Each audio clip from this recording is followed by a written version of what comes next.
The following show is for mature audiences only. ChiCitySports.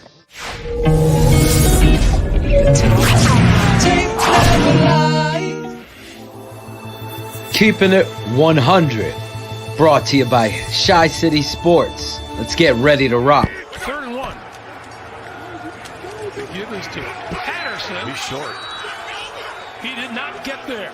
I want to ask you about the 3rd and 1 at the start of the fourth quarter. It seems like your offensive line hadn't got a lot of push in the run game to that point. You kind of ran a lot of motion. What did you like about that play call that you were hoping might open something up with Cordero running it there? Yeah, those are one of the ones sometimes where it's an opportunity at 3rd and 1. We've had that on the we've had that on the call sheet now for a couple of weeks, and we keep talking about that we like it and we want to get to it and give our line an opportunity to run it. They made a good play on that front line. I mean, they got shoved. They beat us on the line of scrimmage and made a play. So always when you go back and you look at that, you look at it as if, I was going to go for it on 4th and 1. Instead, let's get gimmicky. Let's run Cordero Patterson, who's not a fucking running back who can break a tackle and goes forward. These are big moments in situational football that alleviate this fucking clown. 4th and less, but we ended up losing a yard or two, so it made it harder. So I was okay with the play call there. I don't like us losing a yard or two on that down and distance. That's a time to really get ready to rock and roll and get that first down. It's more so, JJ, it was a little bit of a challenge, and we didn't get it. So that was a part of the frustrating process. They talk about the Colts. Oh, you don't say. The roster move over the weekend with promoting Tyler Bray to the roster for that game and then making him inactive. Yeah, you know what, Jason? It was just there's really nothing to it other than just for us to be able to. Tyler's done a good job of understanding where we're at as an offense. To be able to bring him up and kind of help Nick out as well. They have a really good relationship. So, having him come up and just be a voice for him, I think sometimes those are parts of the game that is nice to have. And so we had that. Obviously, we could all look back and say, well, we scored 11 points, and that's real. But there's really nothing to it other than that. Mitch had a really good week of practice. He was great all week long. It was not an easy week for him. It's different all week long being in that role, but he handled it great, and Mitch was awesome on the sideline. I'm sorry, just to clarify, so with Tyler then being added to the active roster, is he able to do more during the week of prep to help Nick? You say he needed, he helped Nick, obviously, another voice in the room. Can he do that from the practice squad, or can he do more being on the active roster? I'm not sure if I understand. Okay, yeah, so I'll be more specific. It's more of him being on the sideline, Jeff, of having him on the sideline on game day. That's all. Yep. Does that help? Does that make sense? No. Absolutely, that makes a lot more sense. Yep. Sir, yes. Good.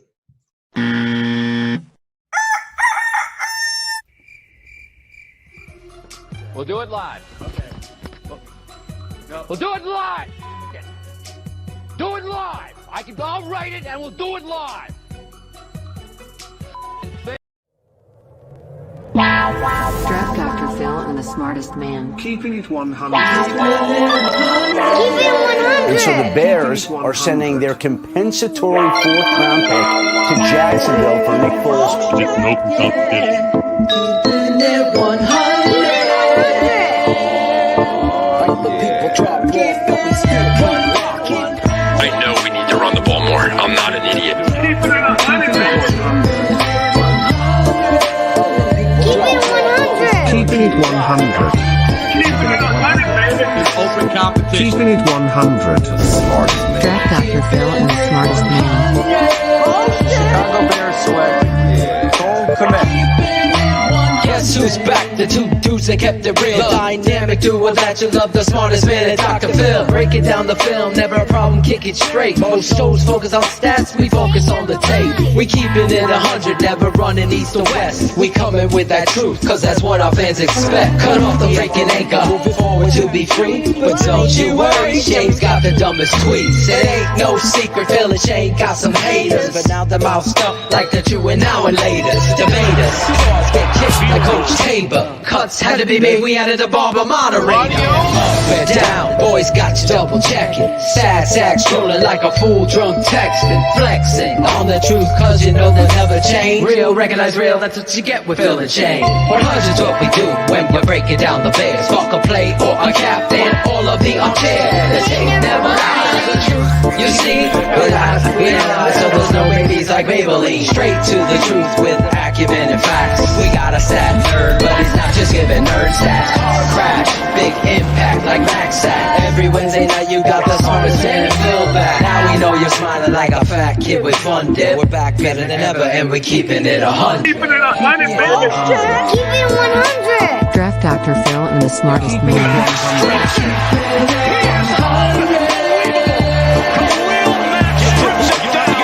Keeping it 100. Draft Dr. Phil and the smartest man.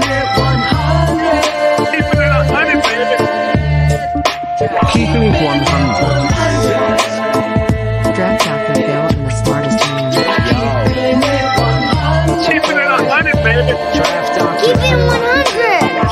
Keeping it 100.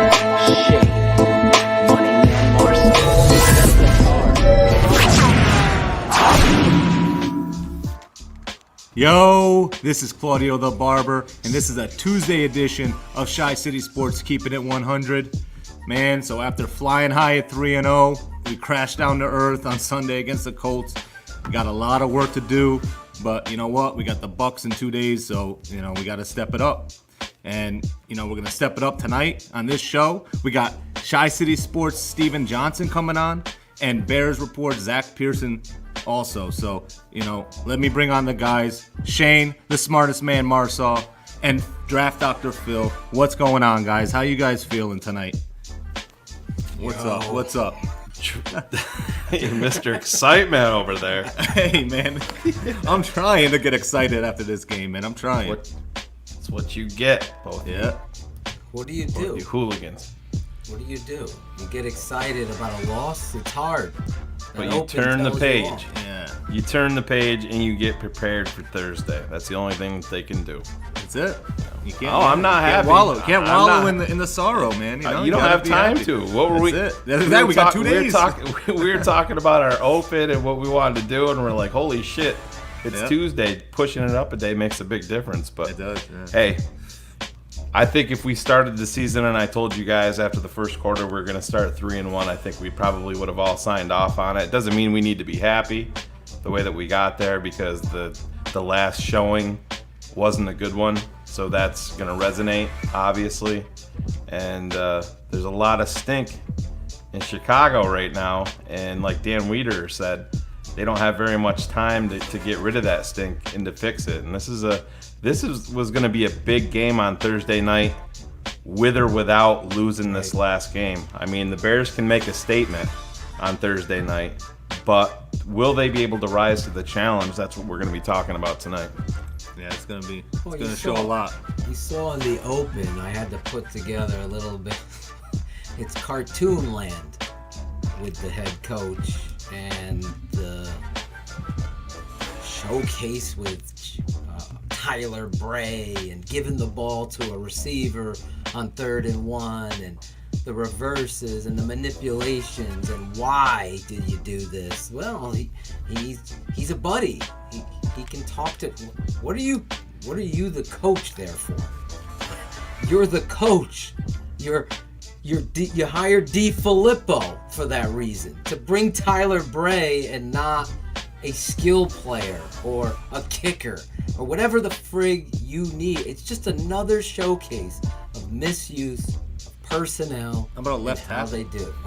And a left tackle, exactly. I mean, I was cutting the tape all day today to try to get the Tape Never Lies out for tomorrow because Thursday's the game.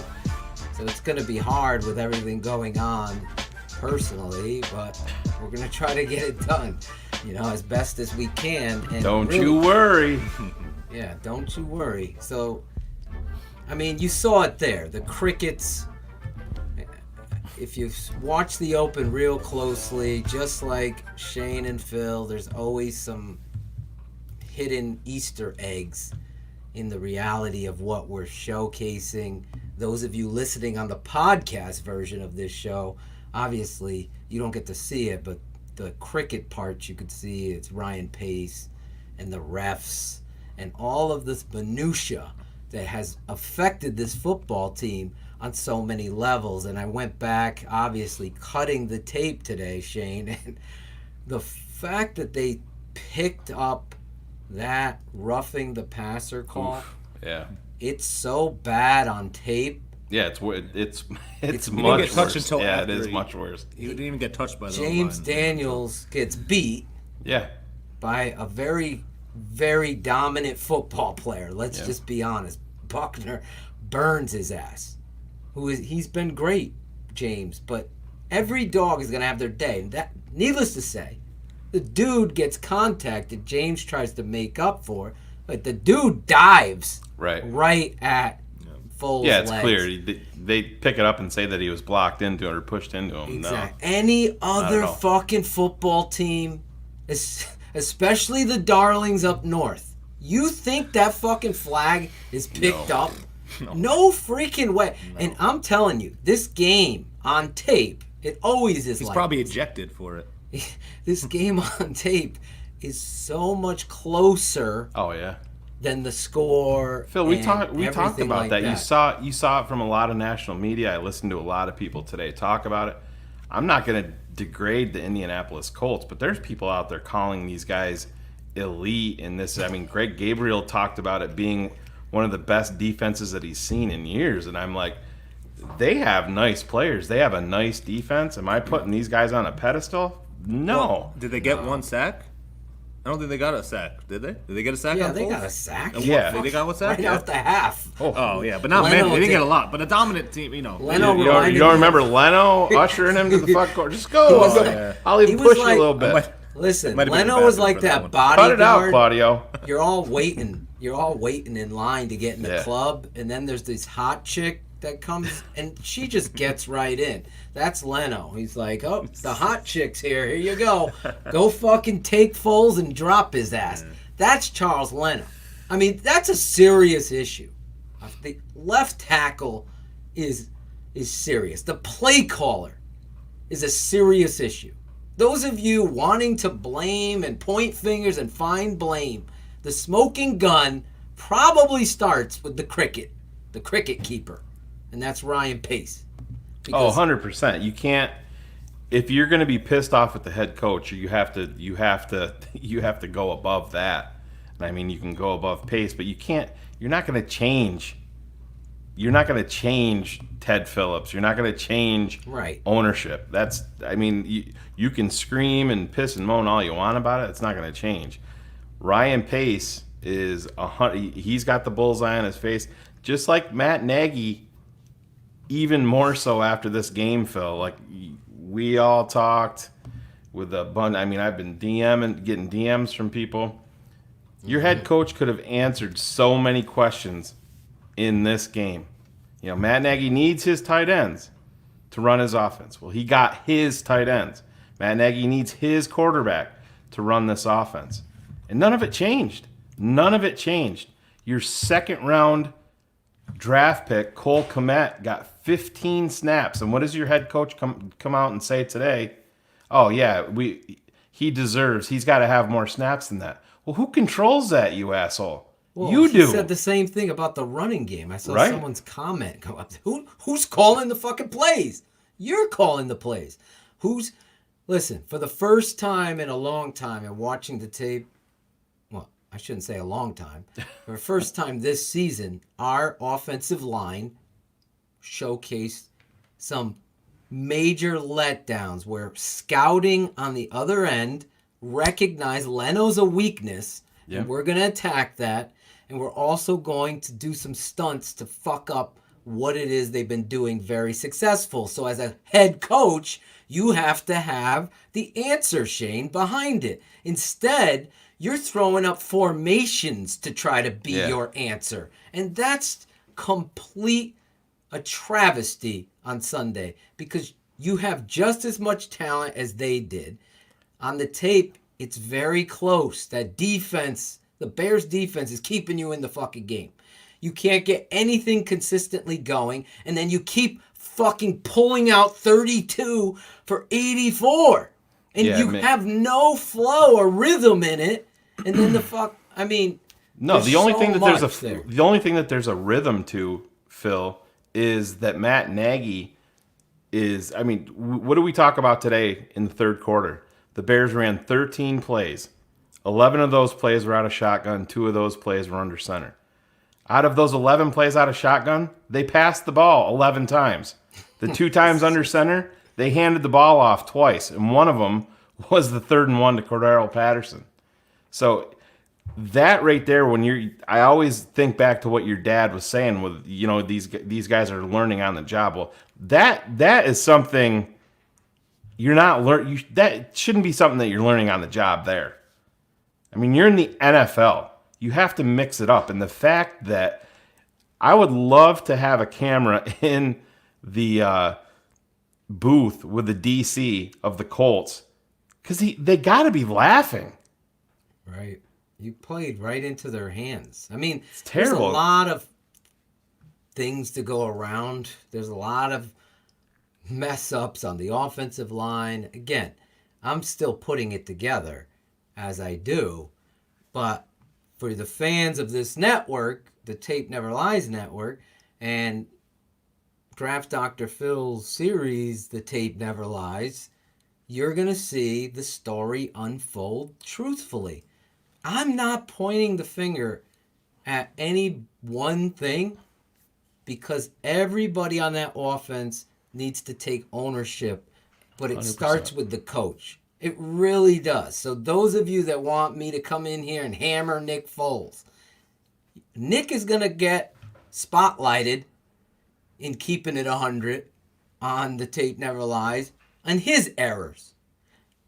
The receiver is going to get spotlighted. The tight end, Jimmy Graham, is going to get spotlighted on some lazy block attempts.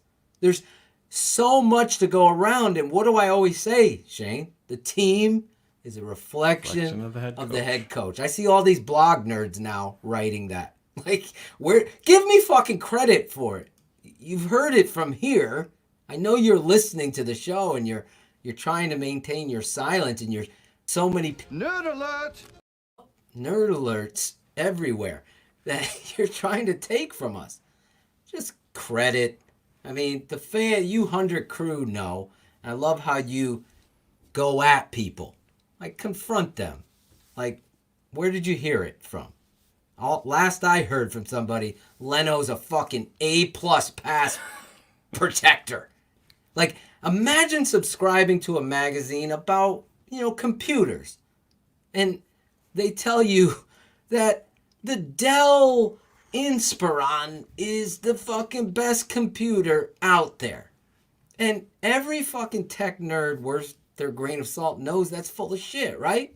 Do you now purchase that and subscribe to that? No. That's the shit we're dealing with in football. You got to know what the fuck you're looking at and talking about.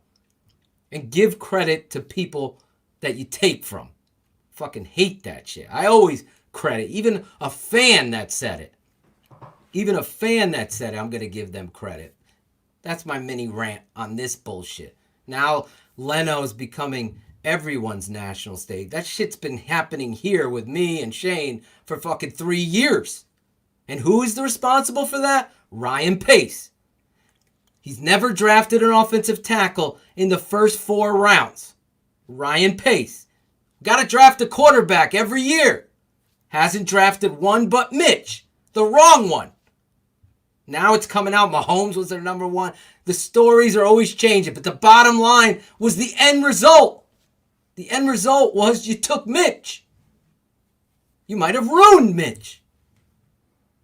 You fucked up the tight end. You had to pay Jimmy Graham. You fucked up the pass rusher, Leonard Floyd, pussy-ass Floyd, and you had to fucking trade for Mack. You got to fucking sign Robert Quinn because you fucked up there twice. Let's keep going. What else, Jay? Wide receiver. You drafted Kevin White. He sucked. You go out and you get Allen Robinson. This is a GM issue. Guess what? Talk about kicker. Kicker. You listened to John Fox. He said get rid of Robbie Gould. You said you want it. You like Robbie. Nope. You listened to John Fox. You got rid of the kicker. You did. You, the GM. Then you made a kicking problem. Then we fucking have Cody Parkey. Look at this story. Where does it go back? The smoking gun goes up to the Crickets. We got it all figured out. He's got great get-off. Everybody's got great get-off. Well, at Pornhub, all these fucking nerds could get off too. Because I'm telling you right now, this pace thing is a real issue. Listen, I was talking to my boy today, Sean Sierra, and we were just chatting about some football stuff, and we were talking. The Khalil Mack trade, I do every day. Great move. Again, I do it again. He's the best. He is. He's fucking... If I haven't proven enough with the Khalil Mack tape, it happens every week just like that. Just like this game. I'm watching him again. It's like, this guy doesn't loaf. He doesn't loaf. He's going 100 miles an hour. But if your GM, bottom line, like Windy City Shy's right on time.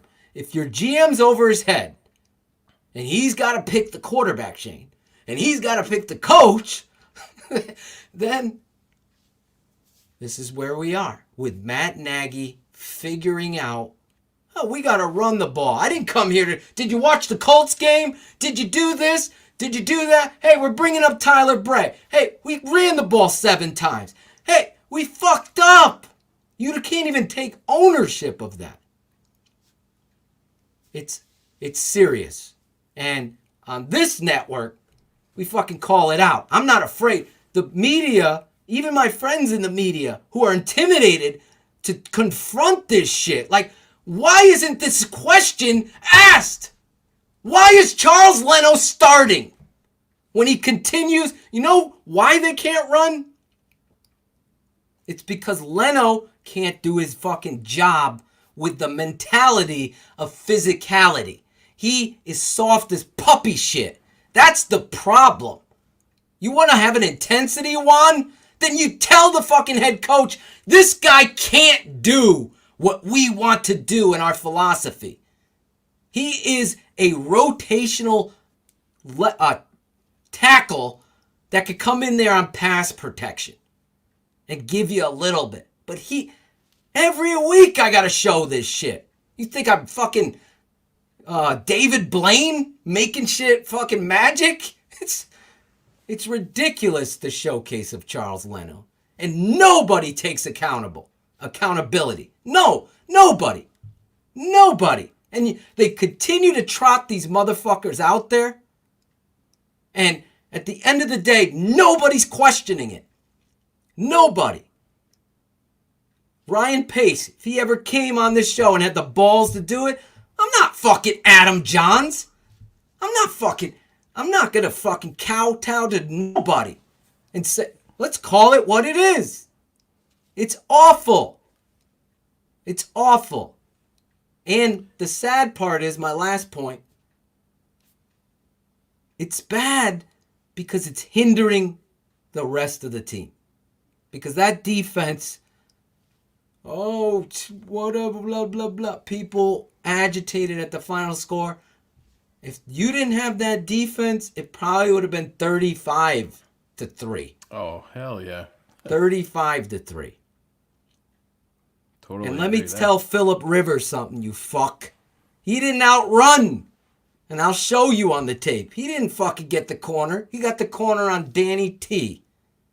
And fucking, I gotta give this dude some credit. Roquan Smith runs his fucking ass over there from the other side of the field to make the play. This is his best game as a pro, Phil. He played his ass off, Roquan. Yeah. That's what I was going to tell you. Could have been even better with that foot. I mean, the pick. Sandlin picked that up quick. I got up out of my seat and I'm like, he only picked it up quick because I didn't text enough quick. I said the same thing to Claudio. He could tell you. I go, no, he fucking stepped out. Yep. But anyway, Sandlin, I do love. I'm just joking. You texted it first. Sandlin. Busting balls. I want to flush Leno, but go ahead, Shane. But Phil, talking about that, obviously, on a short week, you and I would do it. We know we would do that. You have to, if you want to go with the accountability issue. I mean, you did it. You did it with Mitch. You can say, there's people out there that think that it was a quick hook for Mitch. I don't think that it was a quick hook because it didn't just happen because of that game. I mean, he had 45 starts, whatever, to that point. But you can't keep trotting Leno out there like you said, Phil, and with there to be no accountability at all. And the other guy that we got to talk about here is number 17. And I mean, your head coach went out there again today and praised him for his play. Come on. And I mean, it makes no sense at all. It's Anthony Miller has been dinged up, but Phil, you cannot repeatedly go out there and drop that ball. The one ball that he caught, he double clutched and almost lost. Oh my God. You thought enough of Riley Ridley to invest in that kid in the 4th round. You and I were talking too. Where was Javon Wims? Riley Ridley is on the sidelines. I think the best thing moving forward that you can do for this team is I think you set Anthony Miller down on Thursday night to send a message to him. That would be a strategic move. Absolutely. Of complete and utter football savvy. And I don't think this fucking guy has an ounce. No, I don't either. I would be floored if they did that. He does not get the reality of holding players accountable. I mean, think about what we on this network made such a big deal about when we uncovered what you sent me, Shane. Phil, did you hear this? I'm like, what? And you're like, the coach. I thought of you instantly. Yep. And he does not take the group and go over the fucking plays with the entire group in front of them and hold them accountable. And you have the players coming to you in their exit meetings after the 19th season asking for that. The players are asking for that. We want to be held accountable. We thrive off of that. We need that more. The fact that you're in an NFL football team and that's not happening each and every week, it just happens to be on my favorite team, unfortunately, but I'm completely flabbergasted by that. I just assumed that that's something that you see in each and every locker room. Why it's not happening in Chicago? You see all these inconsistencies, and then just look at this entire. You're a reflection of your head coach. The players are, but your organization as a whole is so inconsistent. No wonder why the Bears have been, you get one good year and then you regress for 5 or 6 and then you're building things back up. But as we've preached, Phil, for 5 years, it starts all the way up at the top, and we can't change ownership. We can't change Ted Phillips, but the bullseyes right now are where they need to be pointed, and it's right in the middle of Ryan Pace's fucking forehead and in the middle of Matt Nagy's forehead. And these two are tied at the hip, and there's a lot of talk that they're not going anywhere. So I'm not sure if people even realize how big of a game this is, because this can go south really, really fast if they don't get shit figured out. We've seen it before. Everybody was hyped up with Mark Trestman. Mark Trestman started out 3-0. In the 4th game, they got their fucking face punched in. Shit got bad fast. That can happen here. I mean, you see Danny Trevathan sending out a tweet. Oh, you gotta stay hyped. Well, don't talk to me about staying hyped. I'm fucking 44 and I've rooted for this team for every fucking year, and you guys suck most of the fucking time. Danny, go do your fucking job. You go be the fucking leader. Yeah, you go do your. Don't get beat to the corner, Danny. I don't want to see a fucking loaf. That's the problem. There's too much of that. Akeem Hicks loafed, Phil. We saw it on tape. Saw it on tape. Charles Leno has got an extension from fucking loafing. You saw it all over the fucking field. Loaf. We're rewarding absolutely. Loafing. Like, I don't do that. I call it out for what it is. I don't play that game, and I never will. I'm going to take this out. I know we're getting into it, and I've had a lot of stuff go down today that I can't share personally. So it's been a crazy day of cutting tape, dealing with family stuff, so I didn't get to produce these guys in open, but I do things off the cuff, Claudio. So I know our two guests are here, so I'm going to try to do something and introduce these guys. We can't hear you because your mic is muted. My bad. There you All right. go. Welcome to the show, Claudio. Welcome fucking to the mute show, every the time. barber. Pulling All right, so don't think you're not replaceable, all right, Charles Leno? Hey, I gotta get paid first. So here they are: Steven Johnson, Zach Pearson. Can you hear Bring the them music? on. Yes, we can hear the music. There we go. Yep. So All a right, little guys. bit of Van Halen tonight in honor of the loss of Eddie Van Halen. I know a lot of people, if you don't know him, I'm a big believer in all types of music and stuff. But anyway, in order to honor him, we're bringing on these two guys from ChiCitySports. You know him, you've seen him on before.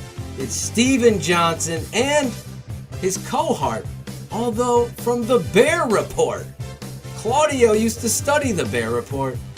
It's none other than Zack Pearson. What's going on, guys? What's up, guys? How's it going? Oh, it's going good. A little Van Halen to bring you guys in, a little jump. It ain't jump around. It ain't I heard jump Mark around. Trestman's name, and I was like, I sad need day something. with EVH. Yeah. Yeah. I got scared when we were talking in the pre-show. I looked down at my phone and it says Mark Trestman just started following you on Twitter, and I'm like, oh Jesus Christ, better not be the real one. I'm gonna fucking delete Twitter. Yeah, We light the might phone have- on fire, delete it. Yeah, right. We might have the Mark Trestman clone at coach at this point. And it becomes a very big concern because much like history repeats itself, sometimes with the Chicago Bears, it kind of repeats itself. And you have to begin to wonder and worry about this head coach when he says certain things like Shane was pointing out. I don't know if you heard with he's praising Anthony Miller. How the fuck you doing He's that? saying we got to run the ball more. He's the one calling the plays. Yeah. As a coach, we have to get more snaps for Cole Kmet. Well, yeah, you're the head coach, asshole. That's actually your call. It's not that hard to figure it out.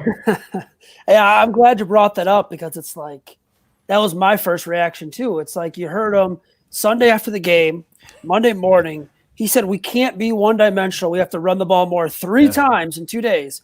And the thing I'm thinking is, man, I heard this exact same thing after the loss to the Chargers last year. Yeah. And I shouldn't have to hear it again. I mean, no one should have to hear it again. So, man, figure it out, right? Yeah, blame it on Tony Medlin, the fucking equipment manager, right, Matt? Right, Matt Nagy? It just doesn't make any sense. I mean, you can't be one-dimensional. You're the fucking play caller. We talked about it. Third quarter, 13 plays, 11 shotgun. Every one of them fucking passes. 2 under center. Both of them fucking runs. The guys from Indy have to be laughing at this. It's so predictable, and here we are in the NFL, the charter fucking franchise, and this is happening to us. Yep. In year 3 on this coaching staff. I get so upset with it. Before you guys came on, I don't know if you heard me or not, but Matt Nagy had the ability to answer so many fucking questions on Sunday, and all he did was create more. Yeah. And, Right. I mean, look at it this way. They had 3 points until essentially garbage time. Yeah. I mean, garbage time counts, but let's call it how it is. That was garbage time. I mean, you had your lone touchdown in garbage time. You had 3 points. And I'm just, I saw it a little bit on Twitter. For me, it's like watching the Bears growing up. Yeah, it's always been defense. But at a certain time, you have to transition into what the NFL is doing. And I'm not saying you have to have a bad defense at all. But look at the Buccaneers. Look at the team you're playing this week. What do they have? Top 5 DVOA in defense. I think top 10 DVOA in offense. You can have that balance, but you're going to have an offense that can put up points, and the Bears right now don't have it. No, when you saw them move the ball when they actually went hurry up. Yeah. And this is something that just baffles me strategically as a coach myself. There's no fans. You're at home. That would, you know what would be the perfect thing to do? Attack the Colts by going no huddle. Oh, you're so worried about them zoning off? Go no huddle. Go no huddle. And start getting them off their comfort. And you don't do it. And that's really, it's a sign of the times of Nagy. The guy, to me, I was the one who called him the shoe salesman. And really, ultimately, if we look back at the games, Detroit game, comeback. Giants game, we're right on the edge of losing, right? They're driving down again. Then you had the comeback again with Foles. Now we got this. What are we going to see is like a potluck. It's like potluck. I don't know what to expect. Nothing they do is what? It's an identity. Like, you know what the Patriots are going to do. You know what the Tampa Bay Bucks are going to do tomorrow. Or Thursday, rather. You know what they're going to try to do. And here's a guy saying, we got to get Cole Kmet involved. How about find matchups? That's what the NFL is about. Can you imagine exploiting a matchup? Exactly. Really? I mean, wouldn't that be awesome? I don't know what you're talking about. If it's Darnell Mooney in the slot against their weak nickel, then that's what your game plan is built around for that week. That's how you coach. Maybe we got to send them Madden 21, right? Find that fucking play and face fuck it until it don't work anymore. Yeah, no huddle. Like this is the thing that aggravates me about it, and specifically that the Kmet quotes and just everything about this, and it's like Pee-wee football. It's literally, everybody's got to touch the ball, everybody's got to be involved, everybody needs to do this. We're talking the NFL here. Like you said, exploit the matchups. Get Anthony Miller the hell out of there. I don't know what he's been doing these past few weeks, but he obviously doesn't have it. Give me more of Darnell Mooney. Where has Riley Ridley been? I want to see some of him, just anything. I just want to know that he's alive because he has to have more of a pulse than what Anthony Miller's done. Like, I thought he was going to win that competition, man. Yeah, there's no reason that they have to dress the kid Thursday night, as far as I'm concerned. Right before you guys came on, I talked. I think you have to send the message. I would make Anthony Miller inactive to send the fucking message right straight to him, the fucking team, everybody. Give Wims more snaps, dress Riley Ridley, and see what happens, because you can't go out there and drop. I mean, even the one that he fucking caught, he almost dropped. Yeah. And right. It's he double caught it. He almost fucking dropped. That was. But then how are you as a head coach coming out and praising that? I mean, it's like your kid. You can get pissed off at your kid. Of course, you're still gonna love him, but Jesus Christ, this is like Zach said. It's the fucking NFL. Put him on a timeout. Yeah, with Anthony Miller, it's just inconsistency. It's like, what's that commercial? The Sour Patch Kids. It's like sweet and sour. Yeah. Like he does some really sweet things, you see, and then he does some really sour things. And that was like his season last year was first 8 games, not there. Last 8 games, it's like, oh, okay, this kid's got talent. And then this year's been the same. It's just been inconsistency. And, Shy Bears Plus hit exactly my point on Miller, not to cut you off. No, you're good. There's a maturity issue, Zach. Yes. When things are good, an immature football player who is arrogant is going to be good. They're hot. When things are bad and you are immature and you've dropped one, now all of a sudden the mental process in your head. You're out. You're out. You're not running the right route. You're cutting it short because you want to make a play. You're doing everything selfishly. That's what immaturity does. You traded up, Love this kid, Riley Ridley. I cannot. He was the fathom. shining beacon That on was- our draft board. That was an Ryan exact Pace's quote. I talked about it when the previous place where we used to do shows, Phil. Yep. I did a draft show the night before the beginning of the 4th round. And I told the guys that I was on the show with, I'm like, how are you have to draft Riley Ridley tomorrow if he's there. I said the same thing. You know, he's not perfect. He's not Calvin, but the kid's got the catch radius. He's got the fucking. Of course, we're not going to run slants on this team. We're going to do 3rd and 9. We're going to get out there. I want everybody to run 3-yard curls. Yeah, it's fucking great. It's, bubble screen. Yeah, 3rd and 18. Fuck it. Let's just punt. You know, it's. Oh my God. The other thing is Javon Wims. To me, I mean, what more does he have to do? Give him the opportunities. You got Mooney. Javon Wims is 6 foot what? Almost 6'4". So yeah, about 6'3.5", 6'4". Yeah. He's got that 37-inch vert. He gets up in it. He's not afraid. He's a willing blocker. What's negative? His 40 time versus Miller's? Come on.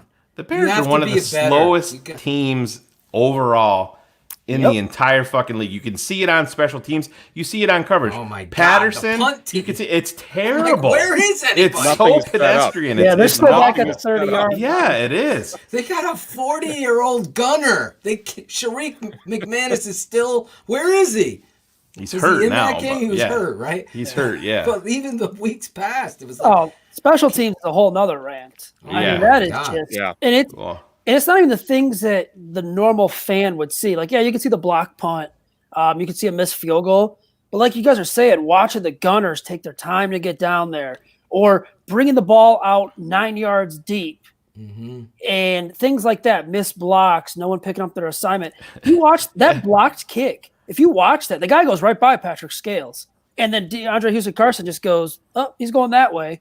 So it's like, whose guy was that? Iabunaway was supposed to block. Iggy, yeah. And that listen, lets him go. Let him go. That is why they're on the fucking team, these guys. That's how you're in reps. Yeah, they're playing Iggy on some goal line stuff, but it's, for them to I had huge questions. I pride myself on taking the draft like super serious and knowing everything. They drafted this dude in the 4th round, and I texted Phil. I was in Outer Banks. I'm like, who the fuck is this guy? Yeah. I didn't even know who the fuck he was. But that doesn't mean that he's not a good player. But that's where these guys have to make their fucking living. You can't. We see it every fucking year. I was surprised today they're bringing in a punter tomorrow to work out. I think Patrick O'Donnell is one of the most overrated fucking players on the Chicago Bears that gets so much fucking mega punt because he hit a fucking roof in the Walter Payton Center. Who cares? We play outside. I don't fucking care. Cairo Santos hasn't even kicked at Soldier Field at night yet. Yep. Did you guys know that? They talked about it today. It's malpractice. It's fucking. We went through this before, and we're doing it all again. And it's crazy. Thing is, after the first year Tabor was here, 2018, there was special teams problems then. Absolutely. Them being good masked that. I don't think a lot of people realize how bad the special teams were outside of Cody Parkey. That was pretty obvious. Matt Nagy said, I still have faith in Chris Tabor. I thought his unit did a great job. And I'm thinking to myself, they've missed 4 kicks that could have got him a bye. So they missed a kick in Miami. They missed 2 in one game that could have got him a bye in New York. And they missed the Philadelphia game, not to mention all the other problems they've had. And then listening to last year, Matt Nagy, I'm thinking, okay, he's got to throw him under the bus. He's toast. Tabor is toast. And he stays. And it's the same stuff. Like, it's consistent. We like what we see. I don't know. I think special teams, I know a lot of people like to talk about the offense and defense. The special teams is very poor on this team. Yeah, absolutely. Yeah, I wasn't laughing at you, Zach. No, you're good. At comments about Steven's camera. He's broadcasting from space. I don't know what I'm doing. He put himself in a box. I don't know what to do with my hands. Just hold them up here like this, Steven. Do you have any tang in that? These comments are coming that was fast. the shit They're back in the making me day. laugh. This is 100. Keep it at 100. Fans are coming at you. If they got jokes, I'm gonna laugh. That's what this show's about. We need comedy because what we saw on Sunday was one of the most epic comedies I've seen in a long time. I mean, the Charles Leno chronicles continue. It's almost like I'm serious now. Let me be serious now. I'm going to stop laughing at the digs on Steven's camera. Steven's going to order a camera to go with his... I just bought a camera. That's the worst fucking part about this. Oh my This is new. This is a $150 webcam. It's not working. What is going on here? Did you take the clear plastic off the lens? Oh, that's what that blue film is? Oh, it's contact paper. I think I got a Game Boy camera from like better. It looks like my daughter's, what was that thing? That game, not Game Boy, but the second, what was that? Oh yeah, Nintendo something. Yeah. DS, thank you. Yeah. And she would take videos, and she was literally showing me videos the other day, and it looks all pixelated. Like you, buddy. It's okay, Steven.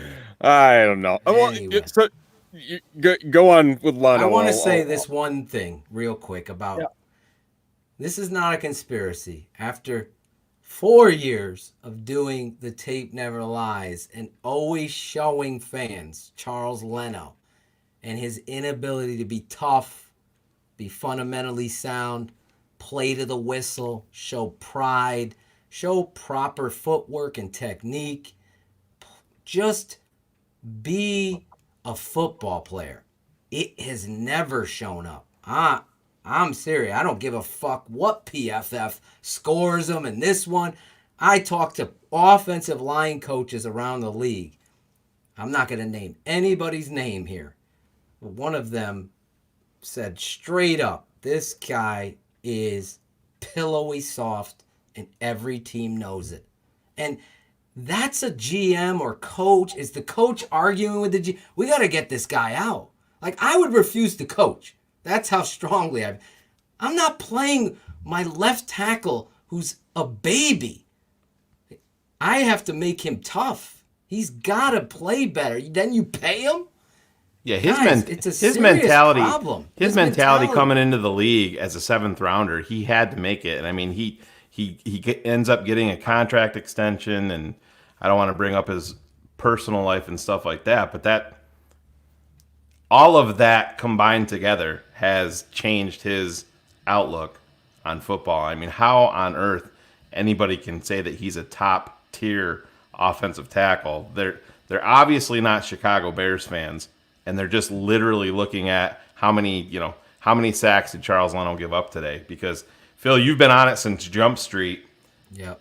For years talking about Charles Leno, even back when, pre-contract extension.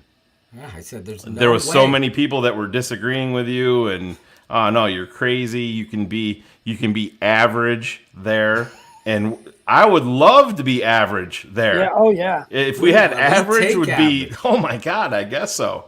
He's well below. Below. You can coach average because average gives effort. When Charles gets beat or is functionally like the play he thinks is over, you watch him. He just walks. I'm like, how is this acceptable? It's just a reflection of this guy. It really is. And I told before you guys came on, if we ever get Ryan Pace to have some balls and come on with us, that would be my first question. And he could try to dance, and I'll double down again. There's no way you can watch that guy play the position and exactly not pay other guys that are giving everything they got. Because in this league, with COVID and all this drama, to go out there and deal with everything that you have, on top of deal with the fans and analysts and Twitter GMs and all of that minutia, it's hard, no doubt, but that's your job. So you got to carry your lunch pail to work and work on your body and your physique and your technique. Like, the young rookie next to you. He worked on himself. If Charles had an ounce of character and dignity after this fucking... I wrote a song about the fucking guy that got like 12,000 views on it. We're going to have to bring that song back. Are we sure it wasn't deleted? Are we sure it wasn't deleted? It probably was deleted.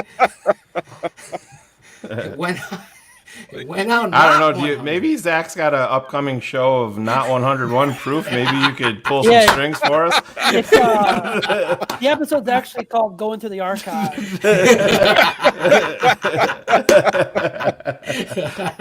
We're gonna go through them all. Make sure. But hey guys, let's move off the offensive line here, and I want to talk about the running back situation. I don't want to talk about 32 so much, but the fact that Patterson is our number 2 running back in this offense, to me, is coaching and GMing malpractice. He does his job. He's an elite special teams player. He's an elite return man. I think he can be a gadget piece that is used rarely on offense to do some things for you. But this guy is getting carries on critical fucking downs. And how on earth are we in 2020? David Montgomery is a running back that they thought so much of. They traded up for, gave up future assets for, they had to have here. And I understand the running game, offensive line were way below average on Sunday. But still, how is Cordarrelle Patterson the second running back in Chicago right now? It makes no sense at all to me. And I think it's yet another indictment on your head coach and an even bigger indictment on Ryan Pace that's letting this happen. I am willing to give them the benefit of the doubt for Sunday because Lamar Miller had, 3 days to learn the playbook to get in with the team. But you brought Pierce up from the practice squad, and you didn't even dress him.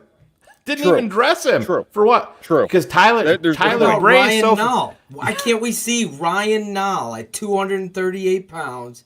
We've seen it before, but preseason, we've seen him. He knows the offense. Give him an opportunity. If you're gonna rotate, listen.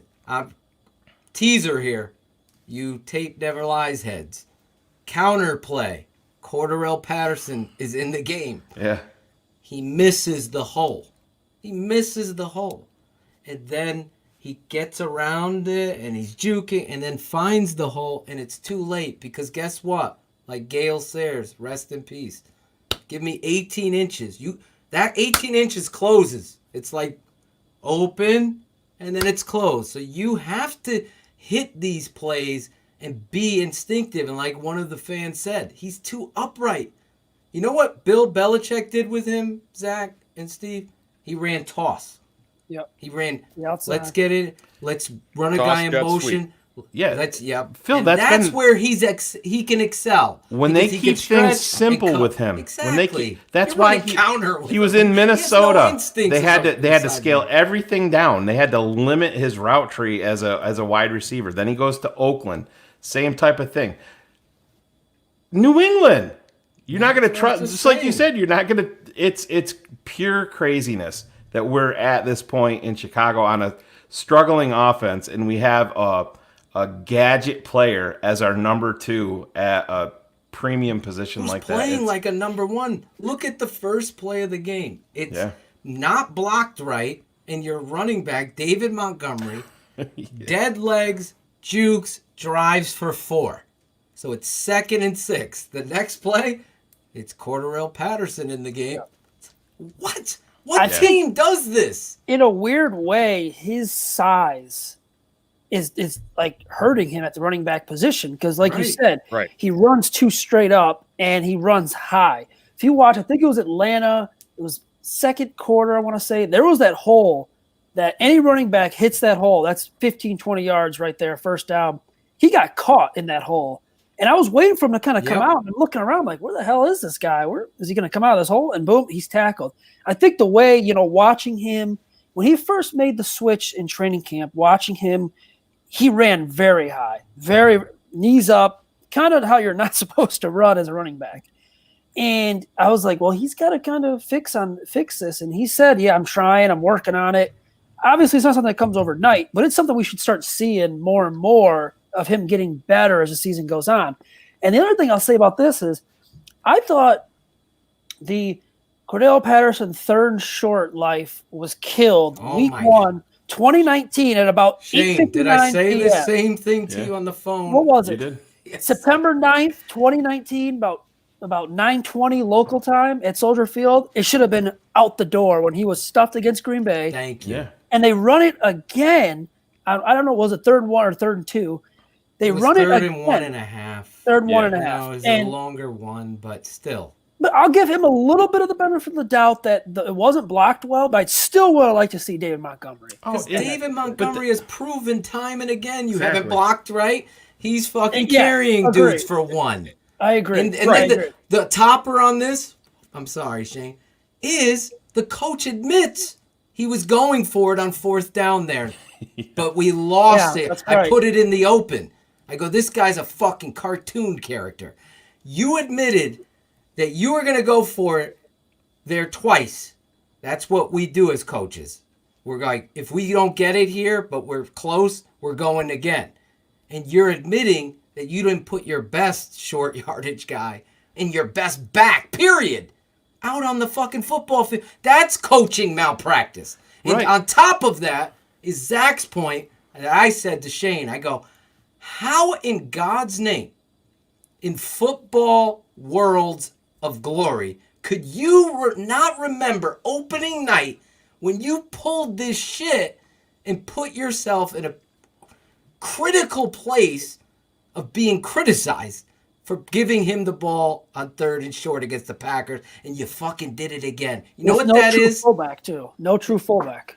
No fullback. It's fucking coaching stupidity. He's a shoe salesman. He's an arena league guy that is, he's got the right complexion of skin and has worked his way up the business and has been handed this fucking job by the GM who sucks. And we don't get the right people in here because the GM over in the Colts should have been the GM here. And we probably would have Mahomes or Watson here. And all of these other shits, that football first mentality is missing. It's all about business, making money, and fucking pulling the wool over these people's eye. It drives me nuts because I see this, Zach, what you're talking about over and over. How could you do that? How could you do that? You can't. You Phil, can't. to that point, And though, nobody you're talking asked about, him that shit. Talking about coaching malpractice, he's brought here to be offensive guru, offensive genius. Why not why not come up with something where you have Patterson and Montgomery in the fucking backfield? That would be smart. Is it that crazy of a fucking concept? You know what I mean? Do you remember all those? Figure out Cohen. Do you remember all those years? It seems like this happens so often in Chicago. They'll go out and they'll have a running back they drafted that's struggling, but he's going to be better next year, and then they'll throw money in free agency at another guy, and they're like, we're going to use both these guys in the backfield at the same time. That's what they talk about in the offseason. Then it comes to fucking games, and you never see them in there together. But they have to make a move. I mean, if Lamar Miller is the guy, they have to do something. But I think first it's got to start with some changes up front to send a huge message to this offensive Totally agree. Staff, this offensive roster, that Charles Leno, what you're doing is not good enough. Anthony Miller, we brought you here to catch footballs. And if you're not going to catch footballs, go over on the sideline and work on your dance. You can do that on the scout team. Whatever. I don't care. These guys are trying to speak things into existence by telling the media that, Anthony, we're happy. We just have to be better. Well, no shit. We know that. You're not telling us anything that we don't know. Hold these motherfuckers accountable. That's what drives me so nuts with this team is like, we've talked about this before. Back in the day, we would have one guy on offense. Remember when Marcus Robinson broke out in 1999? It was like, holy shit, where did this guy come from? We had one fucking guy.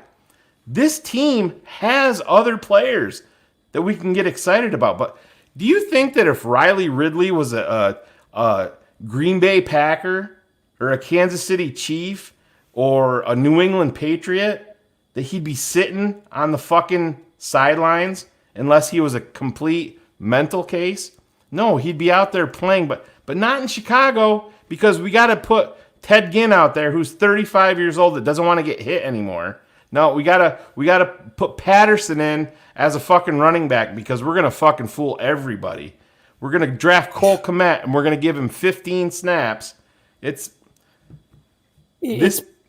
crazy. It's talent evaluation, personnel. Yeah. Look at I was noticing something last night. This kid that Green Bay has as a tight end, Tunyon. Yeah. Where'd he grow up in? McHenry, Illinois. Yeah. He went to Indiana State, undrafted. Went to Detroit, was cut. This guy's got 5 touchdowns on the year? Yeah. More than any Bears tight end has had the last 2 years. He was a former quarterback, right? He was a former quarterback, yeah. And it's like, that's why these teams are year in, year out, no matter, I think we all agree none of us like the Packers here. But year in and year out, they find ways to win. And a lot of it's Aaron Rodgers. I mean, oh, absolutely. Yeah, it's 95%. Yes. But and look at the storylines. Every year, what's the same storyline? Oh, the Packers don't do enough to help Aaron Rodgers. All he has is Devontae Adams. And they still find ways to win because they find these guys that come up big in big spots for them. And when's the last time you've seen a Bears player come up big in a big spot for them? No, they don't. Well, they that's don't. Really, it's very rare. It all boils back to finding matchups like Mooney, for example. Everybody's seen Mooney and his talent. You must be under a rock if you can't see it. I mean, the jump ball catch to his speed and what have you. He's a rookie, but you got to work with him and put him in situations where you know he's going to be matched up on somebody he could take advantage of. Yep. You don't see that in Chicago. You see, as I said, the Greek diner of plays and just throw formations out there, and then no formation is correlated with a segment of plays. It's like, all right, 2 tight ends, we ran the boot off of it. The next play, we go empty with nobody. You just ran boot action off of 2 tight ends faking an outside zone. You hit Graham, he gets 8 yards, jumps over somebody for a first down. Come back into 2 tight ends, move one in motion, and fucking run the counter there with David Montgomery. Do things that correlate with what is being successful. Not, I'm the smartest guy in the room, guys. I got 3 points. Well, technically we got 11. That's his joke. Yep. And you know what else is a joke? Well, that's a good football team out there. Guess what, Matt? Every fucking team is good. I don't give a shit about the power rankings that fucking whoever, CBS and La Canfora came up with this week. It doesn't give a fuck.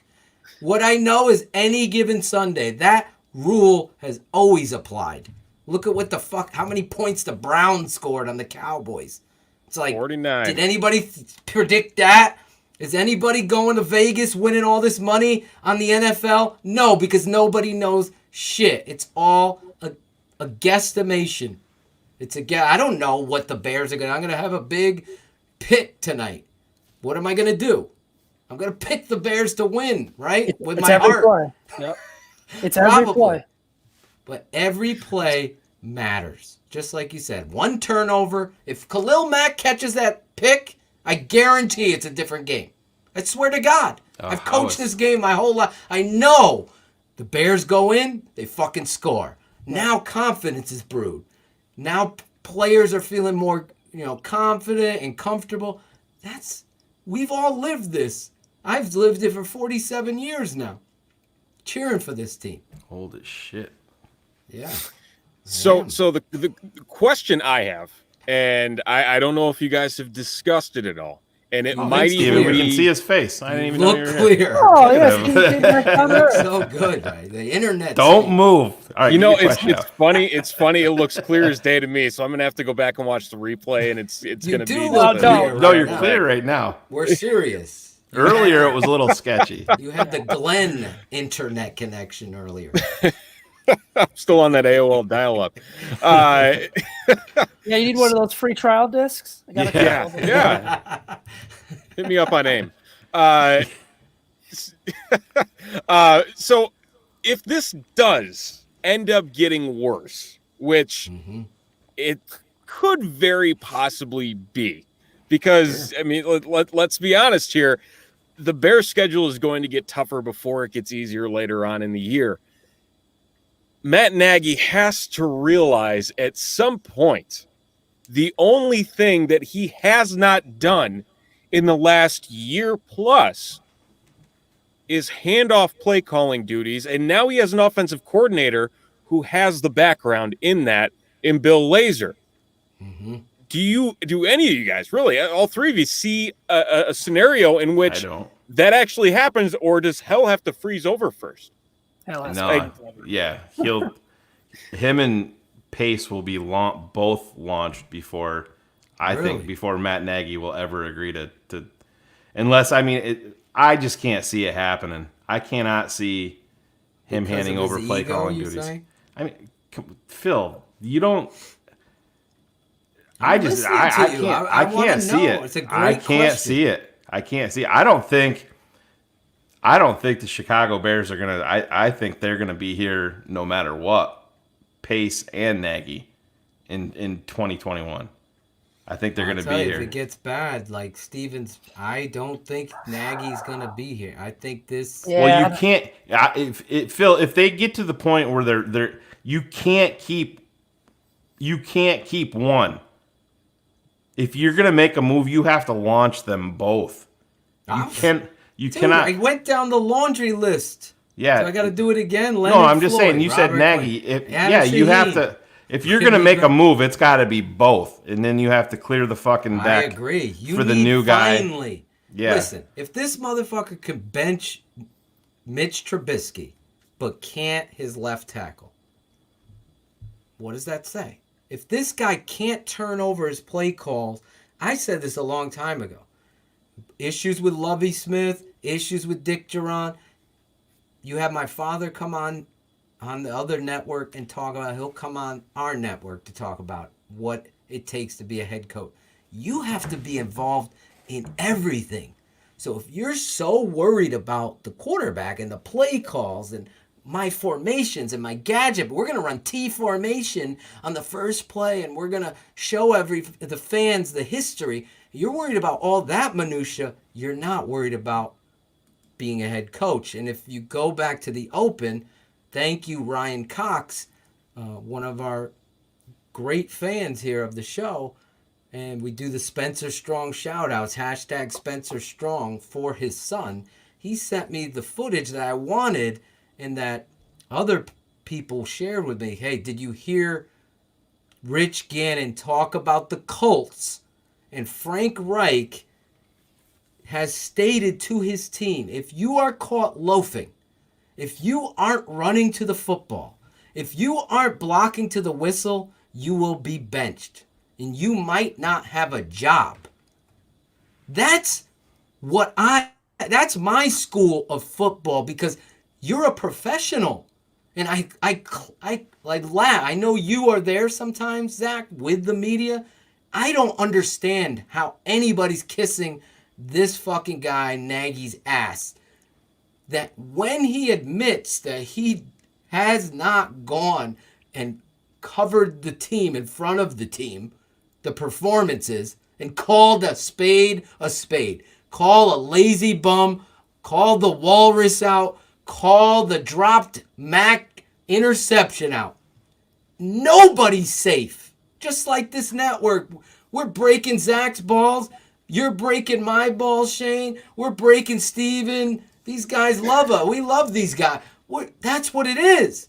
So if somebody's sensitive as fuck, they're not the right person. If Mitch can't get up into the screen on the board and say, Mitch, what the fuck are you doing throwing off the back foot? And it's in front of his peers, it carries so much more weight. You can't even imagine.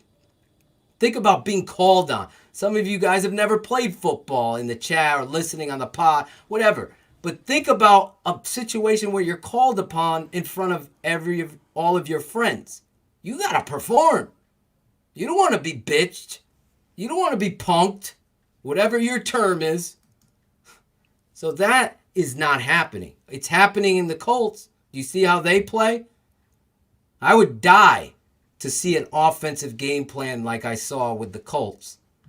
They're just throwing the ball down the field. Everything's picked up. They understand.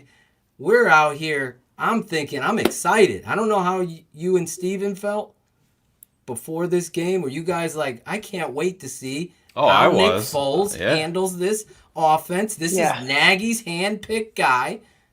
And we saw the same. I'm getting yelled at by my wife on a hayride with my phone watching the game. not paying attention to the kids. And I'm just like, you're making me miss this game. I want to watch this game. Right? I don't That's know how my Sunday went. I wouldn't have went on that fucking hayride to see I didn't have high castrated if I didn't. I didn't have like super high expectations for Foles. I didn't think he's going to go out there and light it up 350, 3-4 touchdowns. I thought the offense would run smoother under him because of the way he carries himself, and nothing against Mitch at all. But the way that the guys kind of respond to Foles and the way he carried himself in that comeback, it just looked more comfortable with him in there. But Sunday, man, it was like, where the heck? This offense took a step backwards. It was embarrassing. I mean, that's a good defense in Indianapolis, but you should still be able to score 3 points. When your defense gives up 19 in this NFL, you should win 9 out of 10 games. When you give up 19 or less, you win 82% of your games. And under Matt Nagy, the Bears have lost 4 times. And guess 19 or less. And guess what comes to town? A team that's scoring 30 points per game. Oh yeah, it's not a good combination. I mean, they don't have a lot of time to. I wish we were a fly on the wall. These comments, man. Fuck a hayride. Nice. I'm like, what did I say that everybody's laughing? Disagree. Did I say something wrong? No, those two are laughing. I look at you, Shane. I'm like, did we miss the joke? Yeah, I'm like, what did I say? Booze. That's the only positive of that is I had booze on it. Like, For those of you listening on the podcast, oh my God! Someone in the chat. Steven's wife is going to get so many friend requests on Facebook, and they're just going to blow up her timeline. Well, who the fuck? So in the past 48 hours, Steven's been in space and on a hayride. That's pretty damn impressive. Yeah, right. He's a fucking astronaut. He's a farmer. He's a hayrider. What else do you do? Be a doctor tomorrow. There you go. Well, I play one on this show, and one thing I got to say, if you are an avid listener or you aren't, you're listening on the podcast or want to, and you drive trucks or whatever it is, this is where you could find us. Keeping It 100 can be found on all podcast streaming apps: iTunes, Spotify, iHeartRadio, Stitcher, Overcast, Castbox, Deezer, and finally, officially on Google Music and Podcasts. It's Keeping It 100 with Phil and Shane.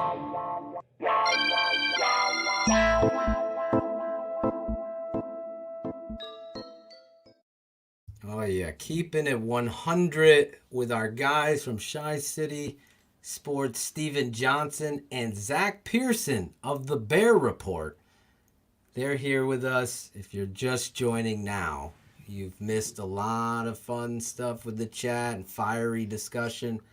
I don't want to keep you guys too long unless you're okay to stay. I know. Steven, are you going to get grounded? Steven, he already said he might get castrated off the hayride. So I'm locked in my box. No one can unlock this from the outside. This is where I hide.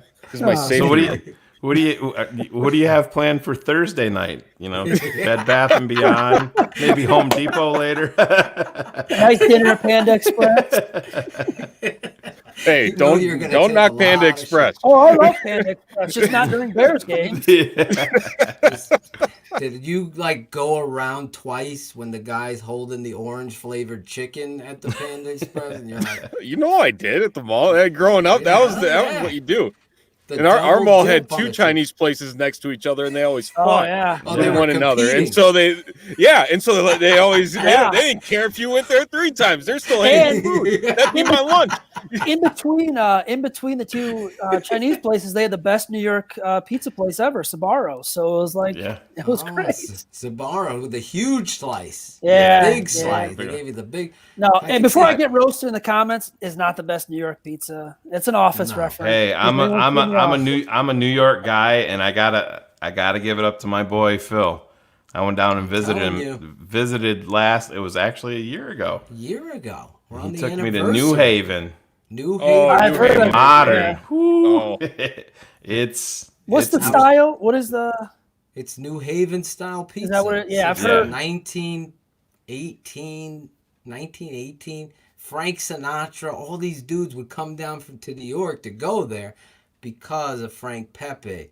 Now, that list had came out. We'll have to get it up at some point. Claudio could tell you, too. Let's bring him.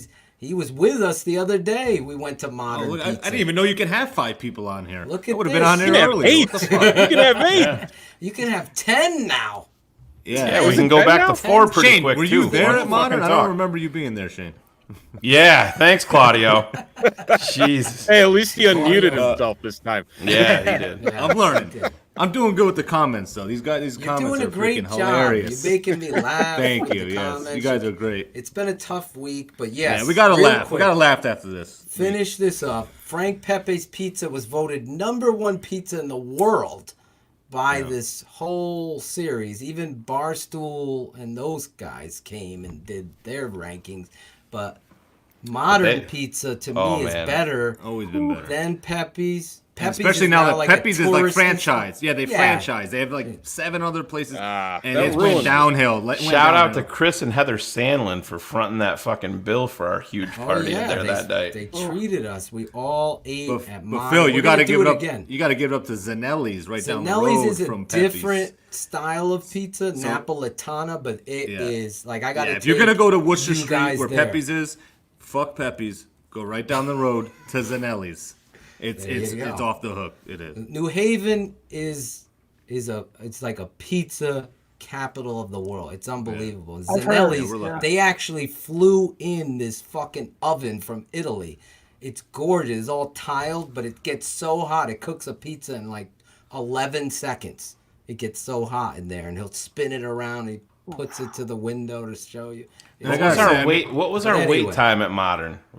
Modern was a long wait that about night. 2 hours that Was night. it 2 hours? It was close, It was man. like- it was close. It was like an hour. It was packed though that night. Yeah. The other night we got right in. But anyway, gonna bring you guys and some 100 crew at some point. We're all gonna go to Modern, so they can all taste this pizza. And Sally's is over there too. I see Omar Barrios, my man Omar. Where you been? Omar Barrios. Sally's Pizza's on the corner. So and they were in the top. So Pepe's #1, Sally's was ranked #2, Modern on number 11. Then you have Zapardi's, which is over in West Haven. I'm not a big fan, but so all of those were in the top 20. So Let's when just get this out here. Chicago Chicago's style- great. Yeah, but Chicago's great, but There please. he goes. Oh. It's not pizza. I'm It's not gonna pizza. get- When you gotta eat it with a okay, fork, all right. it's All not right, pizza. all right. Hold on. Okay. I'll be It's crucified not for this, pizza. But deep dish is not good pizza. Deep dish is not good. No. That we can agree with you on. I will say So- the best deep dish that I love, and I think a lot of people agree if you've ever been to Chicago, everyone says Lou's or Giordano's. It's Pequod's, hands down, is the best deep dish. But I will take. Go ahead. No, I was going to say I had a customer today. We were talking Yep. about Chicago. His daughter works in Chicago, and he said Pequod's too. He said Pequod's that. is the best. Yeah. I do like the tavern style, like the small pieces, thin crust. That's my. Well, that's modern. That's New Haven pizza. style. The thin Okay. crust, I love the it. crust is burnt on the outside. The mozzarella's burnt a little bit. Oh, You know, yeah. It's This guy's name is James Worst, and he's talking about the best. I don't know. Trust Chicago James pizza Worst. owns all other. Although I will say where Zach and I grew up in Rockford. I know what he's gonna say. No, there's 2 places. There's 2 places.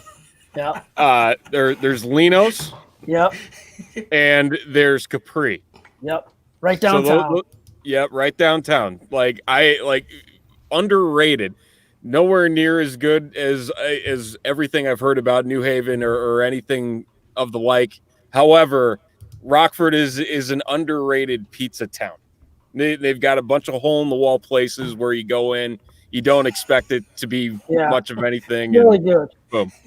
Best Swedish pancakes you ever had.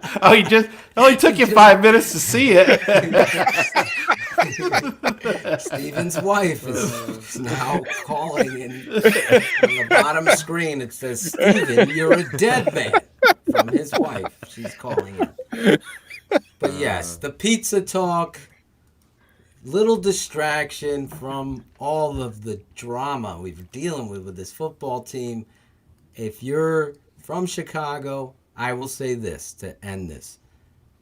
New York, they say, is the number one city. No, to me, it's not even close. Chicago is clean. It's gorgeous. Downtown, the walk through the park to get to the field. The people are so much nicer. The prices are so much cheaper. New York is dirty. Garbage is not on the sidewalks. Oh my God, it's just, there's bums everywhere. Not that there isn't in Chicago, there was, but Chi-Town, Claudio and I both said, it's nothing like it. So there you get the praise there. But as far as pizza's concerned, I'm telling you, there's nothing like New Haven pizza. And I've brought people from Scotland. Sandy Tom, he was like, I'm only going to have one slice. He had 11 slices. 11, yeah. Like, holy shit, you aren't lying about it. I'm like, it's something to beat. Legit. I gave Phil a lot of grief, and then we got there, and I'm like, bro, Shane is I gotta not one to give me some praise. You don't deserve that much praise, but that fucking pizza was legit. So anyway, before we let you go, off the pizza topic, any final thoughts? Yeah, I guess my biggest one is I really believe week 5 is going to be a turning point, for good or for bad. And I say that because of this. You're facing, you look at the NFC, Seattle, Green Bay, Tampa Bay. Those are my top 3 teams right now. The Cowboys, the talent, but that NFC East is just so bad. You look at it this way. The Bears, they lose this game. The 2 road games at Carolina and LA are no gimmies. Those are tough games. Yeah. Right. And if they lose this game and fall those next 2, they're going to be in some trouble because that schedule gets tougher going on. Now, if they win, I think it could be a turning point to, okay, we got some confidence. Let's build on this. And even I'll say this, even if they lose a close game, but that offense shows, hey, we're in this game. Maybe we lose on a last-second field goal, but we're there till the end. I think that builds up some confidence. I feel good about that. But I think we could be looking back week 5 and saying, oh, crap, this is where the season went downhill, and this is where everything kind of went wrong. And, my worst-case scenario for this season, 8-8, no playoffs. I will take 3-13, 4-12, or obviously playoffs before I'll take 8-8 because you go 3-13, 4-12, you're going to get one of those quarterbacks. You go 8-8, I don't think you're going to get one of those quarterbacks. No, you're going to have to mortgage the future in a big, big way. Exactly. So you mean kind of like trading up one pick to grab a quarterback? We don't have the right guy to make that. Well, that's the thing. Even if I think they're both going to be here, but I don't think – I think, honestly, if they got to the point where they're drafting a quarterback and they're up high, I think Ryan Pace will be turning in the card, but I think it's going to be the exact quarterback that Matt Nagy says that's the guy. I don't think there's going to be a overruling by Ryan Pace. I think that would be – you never know in Chicago, but I think it would be 100% Matt Nagy's call. I mean, you could trust Nagy. I agree. Pace to make that call. No. I'm saying if they're both here, I think it's going to be let's go back real quick. I'm sorry, Steven. I want your final thought too. You're good. 3-12 occur, or 3-13, or 4-12 occurs. Shane, to Zach's point, worst case scenario is 8-8. I totally see exactly what he's saying. For those of you in the chat that don't understand, Now you're up top. You're feeling 3-13 or 4-12? You think these guys are back and picking a quarterback at that? Oh, I think they're going to be here. Oh. I think they're going to be here. I do. Fucking lose my mind on this show. Yeah, I do. I think they'll get I think Nagy will get his choice of a quarterback. I do too. Do you think Nagy's not going to get fired at 3-13, Zach?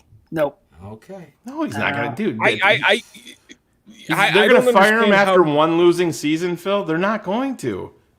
They're not going to. I think it's not necessarily the losing season. It's I mean, look at how Trestman's tenure ended, and just the underperforming nature, and just how it slowly went downhill. And by the end of that final year, the team was lost. They didn't look good on the field. Fans were literally boycotting the games and walking out while the game was happening. They showed up just to walk out.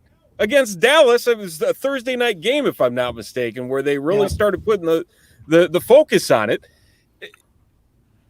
I can't imagine they give Matt Nagy that choice to go in and get his quarterback and then say, okay, your last chance is with a rookie quarterback. If you can't get it turned around this year, you're gone. Like that. That doesn't really solve anything for me either. They're gonna. He's got his. He's gonna play out to 2022. Yeah, I think so. If like Nagy really put in Rick Foles, if that was his decision to put in Foles over Pace, and we go 3-13, and obviously Foles doesn't look good the whole year, I don't see how you can keep him in. I'll say this to Steven's point, though. I think you kind of said something important. The way that Trestman lost the locker room. Well, that's what it was all about. Yeah, I mean, these guys weren't even that's the one thing. They weren't even competing on the field. I mean, you had Robbie Gould and Brandon Marshall trying to fight everyone in that locker room, and Robbie Gould going off. I think he truly lost that locker room. I don't think Nagy is even close to losing the locker room. But whether we agree or not, I wouldn't necessarily say at this point losing the locker room, but it's losing the ability to get the most out of your guys. I mean, we started this conversation tonight when we hopped on with guys who are half-assing it, who aren't going out and giving it their all. And if they're going to go to their head coach and their head coach isn't going to hold them accountable and say, oh, he's doing some good things out there, when we all have eyes, we all see that they're fucking up Charles Leno, Anthony Miller, and you're not going to be held accountable for that, and you're going to continue to let them play at such a low level that they're playing at, that's not okay. That's not okay at all. Even if you don't have a decent guy Jason Spriggs isn't anything to write home about as your backup tackle. Don't get me wrong. But at some point, you got to draw the line in the sand. And to be gratefully honest, Matt Nagy has never done that. Even when he benched Mitch, he was asked, is Nick Foles the starter next week? Oh, I don't know. That's something we got to look at. Of course he's the fucking starter. You're going to go back to Mitch after benching him? Grow a fucking pair and call your guys out for not getting the job done. And I agree. I don't. Cars isn't happy. Cars is not happy. I don't disagree. I think they would. I think in that case, though, I mean, Leno's got an out on his contract after this year. What's Anthony Miller will be in his fourth year. I think they'd keep him. Yeah, I do too. It doesn't make any sense to cut the guy. No, especially on a rookie deal. To Steven's point, you got to hold players accountable. He hasn't. The reason why we're talking like this in hypotheticals is because we're at a monumental, and I totally agree with Zach, crossroad in the season. I agree with that. This is the turning point. You go out there and lay a fucking egg and lay down, and you're penalties, and you're lost, and you can't score points on the national stage against the Tampa Bay Bucks with, the GOAT, then what does get you pumped up? What does get you prepared? That's why we're talking in the hypothetical. Yeah. I think this team is way too fucking talented to even go 3-13. Look at all the bullshit that they dealt with last year. Look at everything that they dealt with last year with the injuries and the inept play, and they still went 8-8. And that's, to Carr's point, it does sound like a funeral recession. We're 3-1 right now. They go out and boat race the fucking Buccaneers. we're all going to look like fucking fools, and we're all going to be, saying, hey, what's the fucking pizza taste like in Tampa? Because we're going to the fucking Super Bowl. Yeah. You know how that fucking works. Well, yeah. To be fair to the situation, you only are dealing with, and I say this to fans that are commenting later on YouTube and stuff. Oh, you only could deal with what you're dealing with on the tape, or what have you done for me lately league. So what we saw this past week was what we've seen before with the other quarterback on the Nationals day getting all the blame. Now you got your guy in there, so we're going through the process. I'm not going to look like I want them to win. I want them to go out there and bust and play the best they can, but you can't go out there and not use David Montgomery as your running back and keep doing the same things, to Zach's point. That's what got us. Oh, Cordarrelle Patterson on 3rd and 1 against the Packers gets stuffed. It was on ESPN on a fucking loop. And then all of a sudden we're doing it again? Yeah. Oh, it's only against the Colts, Phil. Cordarrelle is a good runner. What? Get your fucking factor back. I'm stealing from, what was it?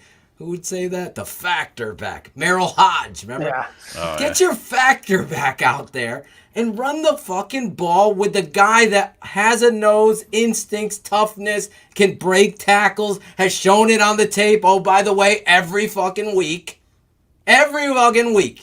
He takes it. I hear Claudia go, holy cow, I love this fucking. Look at him driving his legs, carrying motherfuckers.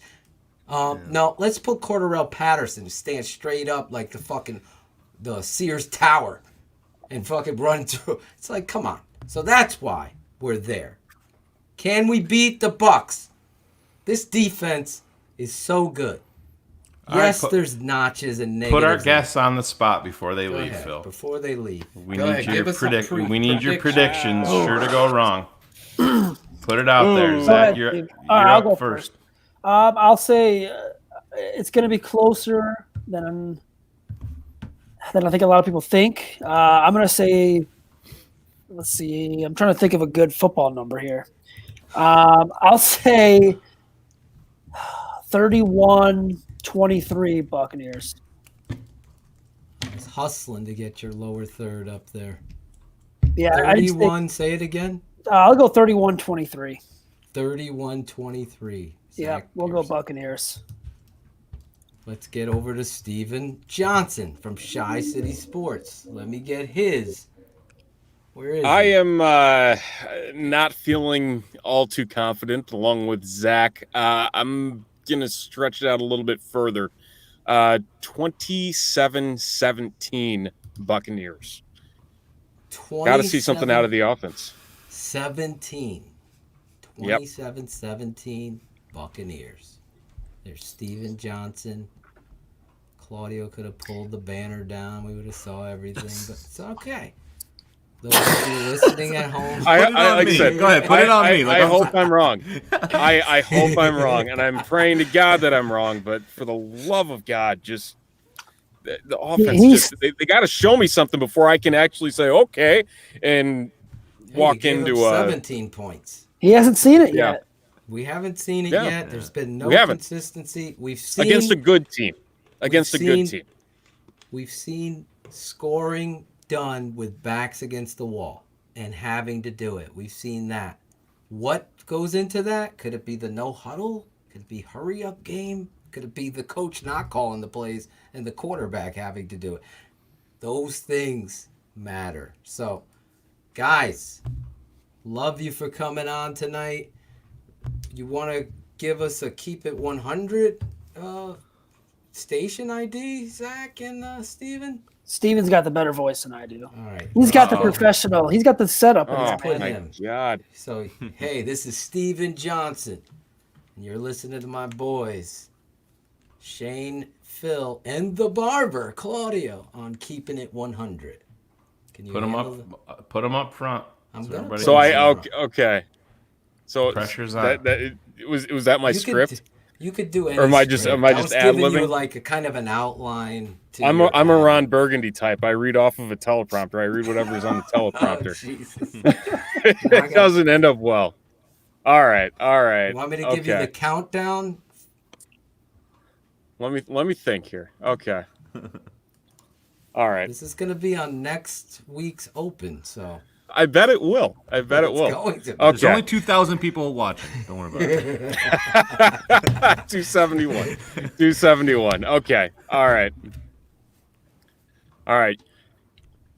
You're watching Keeping It 100 with Draft Dr. Phil Ottochian and Shane, the smartest man, Marsaw, plus Claudio, the barber. Stay tuned for more Keeping It 100 right here on ChiCitySports.com and the Tape Never Lies Network.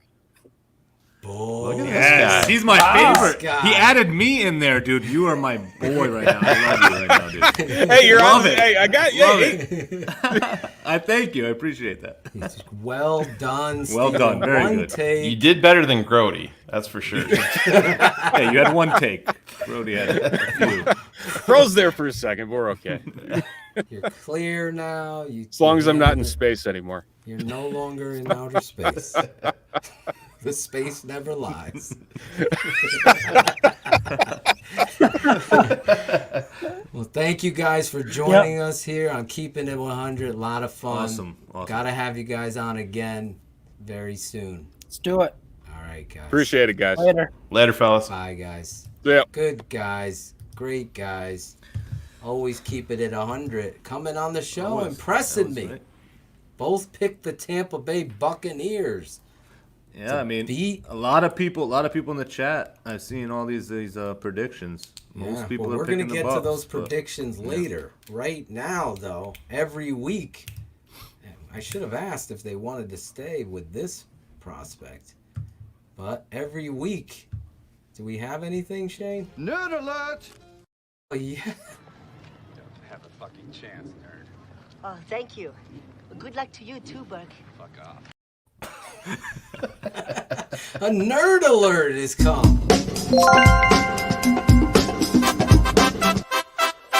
Hello, my name is Cars. It's Cars Keys. There he is. Now he's Can back. we play the Darth Vader death marks for you depressing ass fucks? Jesus Christ, we're 3-1.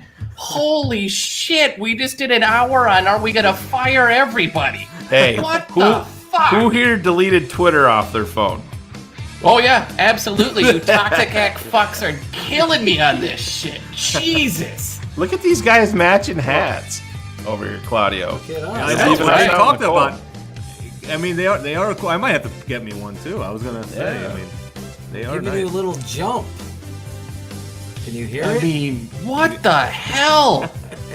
Well, did you see the game on Sunday? Did you see that we're still 3-1? Like, yeah. I know, but Cars I mean, is- Cars. Cars Listen, I Keys. hear you, man. But I mean, even in the Cars. games we won, obviously, we didn't look, awesome the whole game in those wins. so. Absolutely not. There have been like 4 teams that have looked They awesome. matched up perfectly. Well, if we had All one game where season. we were dominant the whole game, I can see being but we got some problems. We gotta address them. Keeping it 100. Keeping it 100. We've been No. going. We've been going tonight. We try to cut the show down, and we just The pity brought up party two ran. guests. Two The guests pity had to party go. ran Two really guests. long. Yeah, that Cars, segment you gotta totally. keep it 100. It's I mean, disappointing though, man. you've seen It's tough. the letdown and the games they haven't played very well until the very end. There's a lot of questions that go along with the coach. He had his guy out there. You've been wanting that. His guy, oh, by the way, didn't play well. No, he did There's not. a lot of fucking other issues too, but you were expecting. I know I was expecting some solid offensive series and drives, looking competitive against a Colts team that I'm with Shane. I think they're not Greg Gabriel's second coming of the 85 Bear defense. No I way. mean, I'm watching the tape. They got some great football players. So do the Bears. If I was to choose the two defense, I'm taking the Bears defense. It's not even close in my mind. That's the truth. The Bears didn't capitalize on things. The offense didn't help them. The defense, like I said, it could have been 35-3 if it wasn't for the Bears. The defense is going to keep us in almost every game. So, no doubt about it. Anyway, that's why in breaking these things down and looking at the GM, Mr. fucking, I got to sign a free agent to cover up my fuck up. Here we go again. What is he going to do with Matt Nagy? Are we going to give if Nagy does falter? These questions, listen, it's early. We can't deal with that question at week 4. 23-13 is your head coach's record. If he can't full stop. Let's not even get into if it's one game. The guy is still 23-13. I completely get being upset with play calling, everything. But I'm reading the chat, people going, "Oh, we're gonna lose out. We're gonna lose out." No, get the fuck out. No, this team went 8-8 last year, to what Shane was saying earlier, and that should not have happened with all the injuries, everything that went on. They got punched in the mouth in Oakland. I thought for sure the wheels are gonna come off there. Didn't happen. You can complain all day, and I'm not going to sit here and argue with Nagy's play calling. There were some plays there that I absolutely loathed, but it's hard for me to get pissed off about a reverse when San Francisco and Kansas City runs one inside the red zone for touchdowns. This is your NFL. Now, there are certainly 3rd and 1 into Cordero Patterson is one of the stupidest things. Trying 2 weeks in a row when you're on a 3rd down, throwing Montgomery deep in a passing route? Absolutely. But I don't want to sit here and spend the next hour going, well, if this happens. The guy's 23-13. Well, there is a defense that caused these victories, and that's the reality. You could the reality is the record. You could use the record, but so much. When I see offensive line play calls, situational football, he should be 29 wins. But he's the problem. It's very clear. This was an indictment on him. Exactly. Fangio left. What happened? 11-9. These things I see in regards to this head coach, Cars, are concerning. There's certainly concerns, but you guys are already, so much of this has been already this is done, fuck everything. And look, we had one game. If you can't hold Leno accountable as a head coach, that's okay for you? Did I say that? No. Well, that's why we're saying that. That's why name one guy in the locker room right now that's walked out and said anything. Danny Trevathan flat out said after the game, I'm taking notes of everybody who says they're not with us, and I'll see you when we're back. Yeah, do that. The head coach is part of this in building a locker room and building a culture. Now, you could sit down and argue his offensive play calling. I'm not going to do that. Yeah, I'm not going to sit here and say that he is perfect in any way, shape, or form. But the key to building a team as a head coach more than anything is building a culture and a room that believes in each other. If his room is filled with, okay, coach is going to allow me to do this, drop the ball, I'm okay with whiffing 35 times. That's not an exaggeration. That's a stat. So I'm 35 whiffs. Just so we're clear, if he doesn't yell at people on TV, it doesn't happen behind closed doors. He admitted the smoking gun, Cars. You skipped over that. He said, we finally put everybody in a room and we were breaking down the tape, and players actually came to me and said, we really enjoy that. We want to be held accountable. And so he said he's doing it this season. Okay, he but said you're an NFL coach. That should happen in fucking school. Well, who did he learn from? Andy Reid. So what do you think Andy Reid's doing? Andy Reid is probably holding people accountable. So if that's his guy, I don't think so. This guy comes from the Arena League.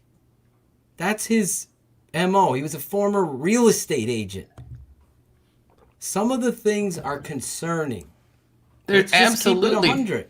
No, I'm telling you. Absolutely concerning. I said this shit when he won the North. I'm like, listen, you can't win big games if you're not finding matchups. Who's the best player in your mind on the offense? Depends on the matchup. Last week it should have been Allen Robinson. Right. And how do you explain not incorporating a game plan around Allen Robinson? How do you do that? So there were some plays that were directly called out of him. I'm talking about game plan. So you put Robinson here, fully knowing they're going to try to take advantage of him, and then you're running Jimmy Graham through the post to get them out of things. Why do you think Mooney was so focused early on as part of that game plan? I have no idea. But that's I don't see him a focus. I see just how many targets did he have, Phil? Like, listen, I don't want to get in the exit. A lot happened that was bad. And a lot of people want to sit down and throw Nagy under the bus. And you know what? You can't. Fine. You can't excuse not using David Montgomery. To me, he's your best player. It's not even close. Not against Indianapolis. Absolutely not. He would have been. How do you put Cordarrelle Patterson in that situation? I already told you that was a bad play. That was a bad play. It's a fucking moronic coaching. Yeah, but Cards, you got situation. You also got to get Montgomery the ball. Giving him dump offs too. Get the ball in his hands. It doesn't have to be running. They the ball. did use him in dump outs. He made early a big on in that play. Game. Listen. There were. You can argue enough. You can argue early enough, but he was part of the screen game early. They did not run him early enough. But there are a ton of problems all over. I get it, but we're still 3-1. Oh, I agree with that wholeheartedly. My biggest thing is, Cars, you and I even talked about this. I mentioned it earlier with these guys. I think Matt Nagy could have come out of this game answering a ton of questions. Absolutely. I mean, you and I talked about it. This offense, if you're saying that he scaled it back for Mitch, it really looked like the same fucking thing. It was not. Did you see curls? Did you see a ton of out routes? That's what I'm saying. A bunch of curls. There were not a ton the of same out routes. There were They're much doing leverage deeper pass routes plays. on 3rd down and 18. They're running bubble screen. It's the same shit. The bubble screen is not the same. Bubble screen is a staple of what Reed does. It is a staple of what those guys On do. 3rd and 18, your bubble Who screen has a play in for 3rd Chicago. and 18? I have a play for 3rd and 18. Give me a break. When you got a receiver like Allen You're going to Robinson, question you the gotta fact play that for I 3rd and don't have a 18. play that for kid, 3rd and 18. That kid catches a lot of balls thrown his way, man. So they had a play, Cars, on 3rd and 1, and they gave it to Cordarrelle Patterson, right? Then on 4th and 2. This is the first I've heard of this one. 4th and 2. Let's review this one again. Cars, guess what they do on 4th down? They go empty set and move their tailback out wide and throw a ball down the football field where they're lucky. This fucking ref ain't gonna call it because it was the right call. It was interference, but that's your game plan. That's your coach. You're okay with that shit? I'm not. And I don't see fans okay with it. It's 3-1. You should be 4-0. You're better than that team. Listen. Yes, you could also be 0-2 with the way that you played as well, I agree. Before you go in. I totally agree. Wins are not easy in the NFL. There's a situation for 3rd and 18, Cars. And it's 2 seam routes and a dig underneath it, and you decide who gets open. You have 2 fucking tight ends that are 6'6", actually 3, that are all athletes.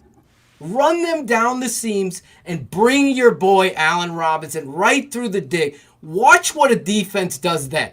They got to make a choice. You know what he's doing? Let's give up. That's what that is. Maybe we'll break it. I'm not signed up for that. Okay. I'm not. Those are the areas where I see this guy fail. And situationally. Cards, you also got to admit, I mean, their energy the whole game, I mean, they did not come to play. And if a good coach at halftime gets them fired up. And they came out flat again in the second half. So that's on the coach. Were they flat? In the first half, absolutely. Yep. And they were just as flat in the second half. That's why I love Cars. He fucking will keep it 100. He has his opinion. I respect Carr, obviously.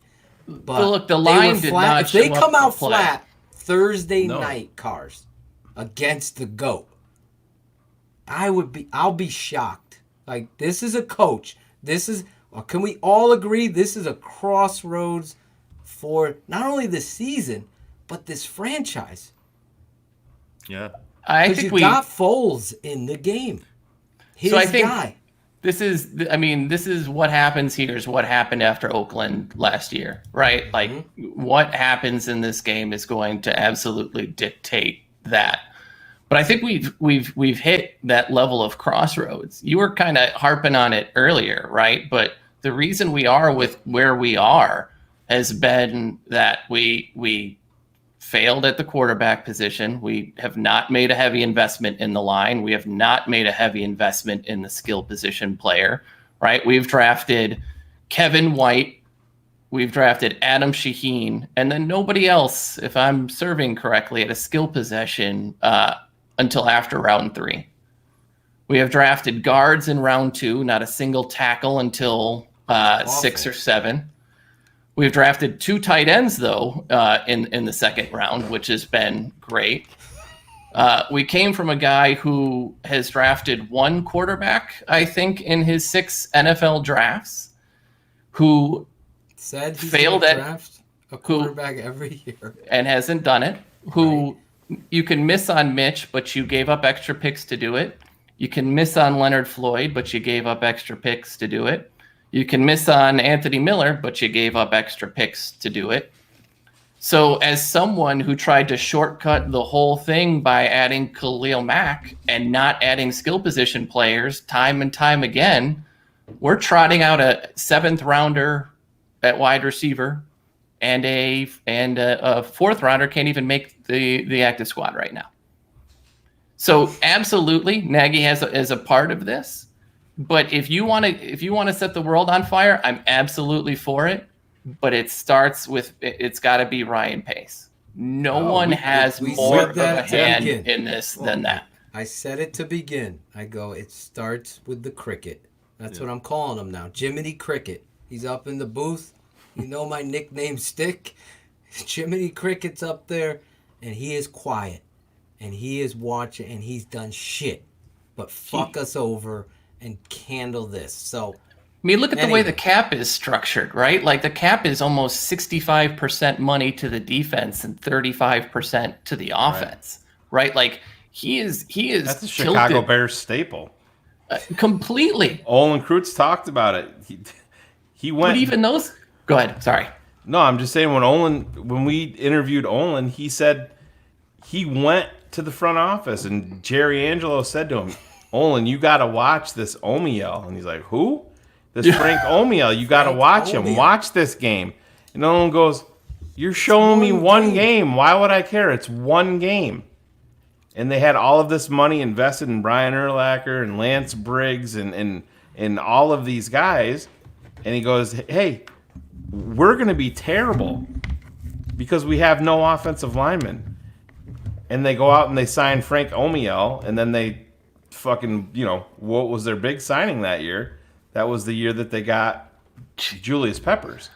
I mean, the lineup to 2010 is ridiculous, right? Yeah. Like, you have just an awful line. You had that year Cutler getting sacked, I think it was like 56 times. Jamarcus Webb, Frank Omiel. We haven't drafted a tag. We had Laramie Tunsil. I was saying this today. And we traded up for Leonard Floyd. We took Leonard Floyd. Shane could tell you, I had a fucking brain conniption. I fucking punched so hard at a fucking wall. I'm like, I don't give a fuck that he smokes weed. They all smoke weed. Yeah. I was in college. That's the first time I saw weed. I bought one of those masks shortly after I saw it on TV. That's what I did. I don't know. Everybody's smoking weed. You're fucking passing on this fucking guy. Imagine Laramie Tunsil instead of Leno. That's where you go wrong. It all starts up front. What doesn't start up front? Every week we do a segment. It's called Bear Up, Bear Down. And it is dyslexic because bear down is the down player. The bear up is the good player. And every week we rotate around. Last week I went first, so this week we're going to switch it up. And we're going to start with Claudio, and we always start this segment like this.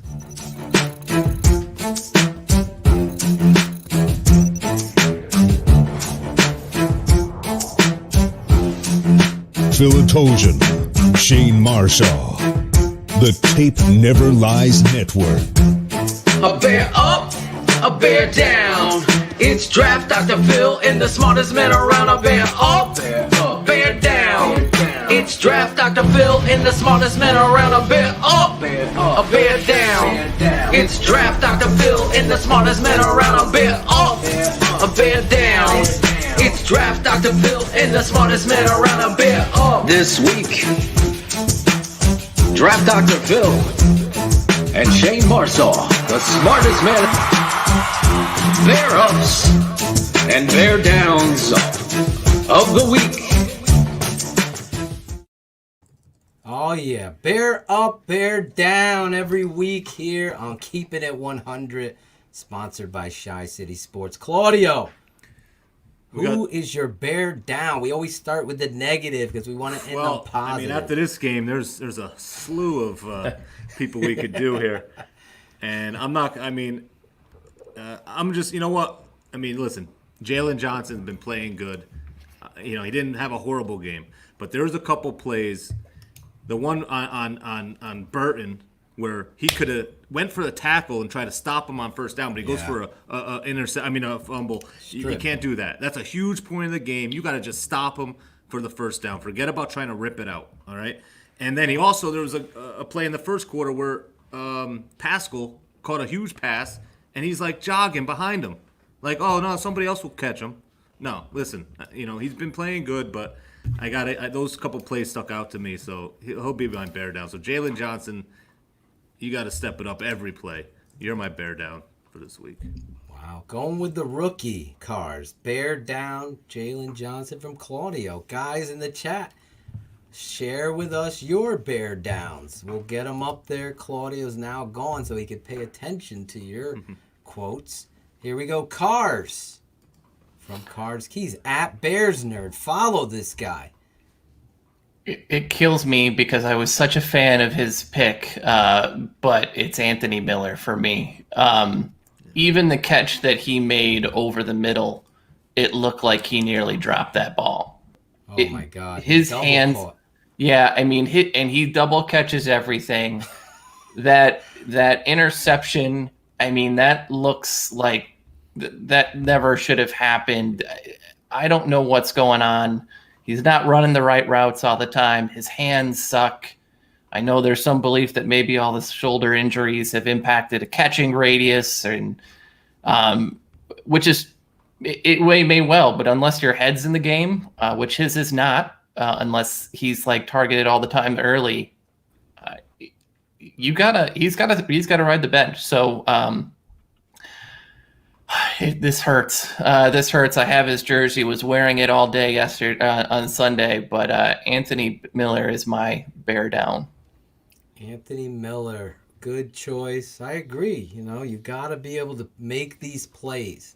You can't be dropsy, as Kevin Wood is saying. You got to be consistent.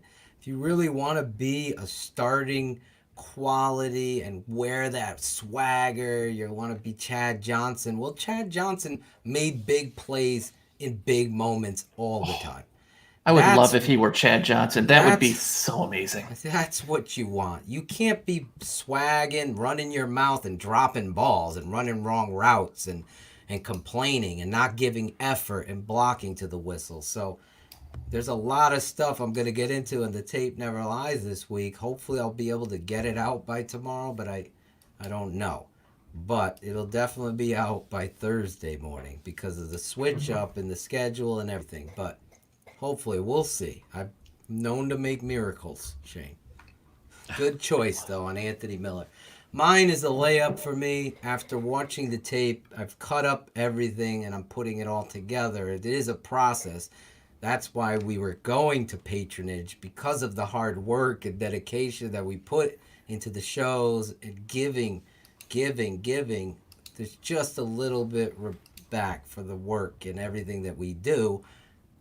This cut ups and analysis and narration and music, looking at this. And on that pick, he also gave up too. Where did that come from? He's back to Anthony Miller. I'm good with it. Go on. I don't know where he came from. Where did that audio? It's so delayed. It just sounded like a drop.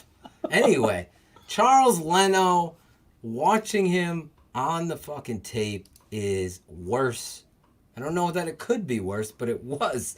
It's much worse than what you saw on the field, and consistently inconsistent and lackadaisical, loafing, not playing to the whistle, and your head coach or offensive coordinator are tolerating that while all of you 100 crew are watching. This guy, I don't know. He's the very definition of the walrus. Could we get the walrus up there? Do we have it? Physicality is not I there. wish he was doing sit-ups like that. Jesus, it might make him a little tougher. He is so soft on tape. So Charles Leno, you are my bear down 2 weeks in a row now. He's the bear down. Shane Marsaw, your bear down. Yeah, I'm going to go with a guy that I actually brought up for this segment last week, but I didn't actually go with him. And that's the, I believe he's still the highest paid safety in the NFL. Mm-hmm. That's 2 games in a row for Eddie Jackson where he hasn't stood out for his stellar play. He stood out where I'm like, the fuck, man? You know, we've seen him trailing some plays and biting on some play action in a big, big way. And there was some play. Say what you want about Phillip Rivers. Yeah, he's made some accurate passes, but there was some balls put up there that these guys could have made some fucking plays on. And that's why that's what we want from 39. It's exactly what we want. And I think he left some plays out there, and that's 2 straight weeks. And that's concerning to me because he's a guy.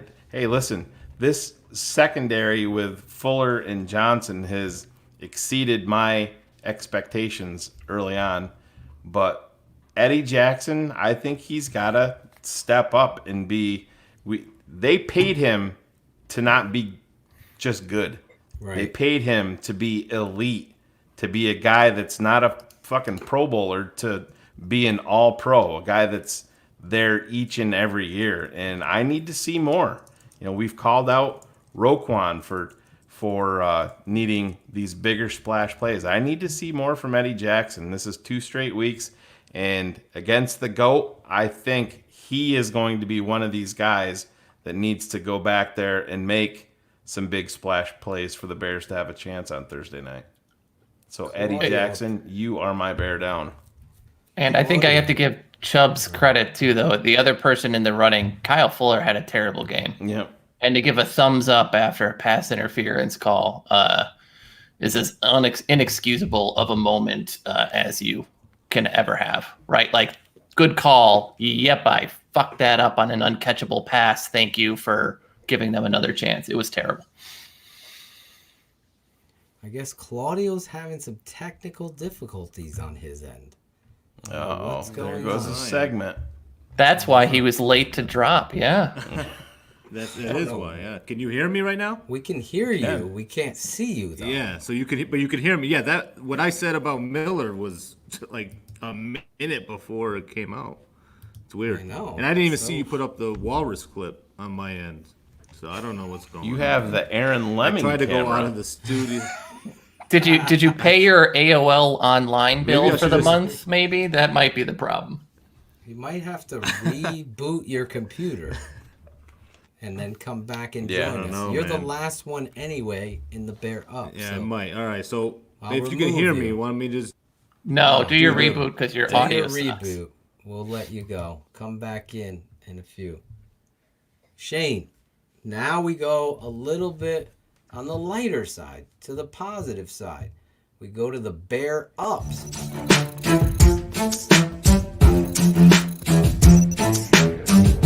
We're going to go to the Bear Ups. Phil and Tojan. Shane. There you go. Little work on the go. Shane, your Bear Up this week. I mentioned him, and I'm going to stay there because I've been harping on this guy for a couple of weeks. I'm going to stay on defense, and I'm going to start with number 58. He impressed me. I think this is, if you're going to break down 3 years or 2 seasons and 4 games of Roquan Smith, this is in his top 2, I think, games overall. Would have loved it if he could have kept that foot in bounds, but I saw him making some plays, and I saw something from him that got me even more excited than just his play. I saw him being vocal out there, and I think that is him getting in his comfort zone. I saw him screaming back at Phillip Rivers, who never shuts the fuck up. But I loved seeing that because Roquan has been the silent guy that didn't say too much. I think that's him assuming the leadership, getting that green dot, and he needs to be an integral part of this defense, and he needs to be a fucking dog. And I was really impressed with him. I wanted to see that blinding fucking speed that we saw at Georgia, and you saw that Sunday on a lot of plays. I was like, whoa, where the fuck did 58 come from there? He stood out to me, and that's what you need from a guy that you draft in the top 10.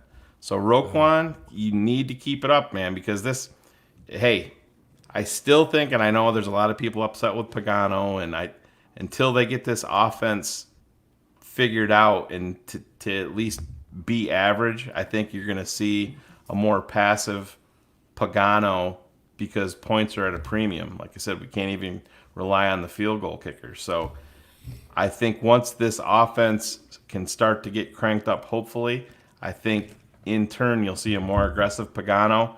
And to me, that starts with number 58 because this kid's a fucking missile when you want to send him in. You saw the one play that he made in the backfield. I wished at that point, they were down, 16, and he was doing a little bit of talking, but are we moving segments already there, Phil? No, I was trying to, I hate that it does that.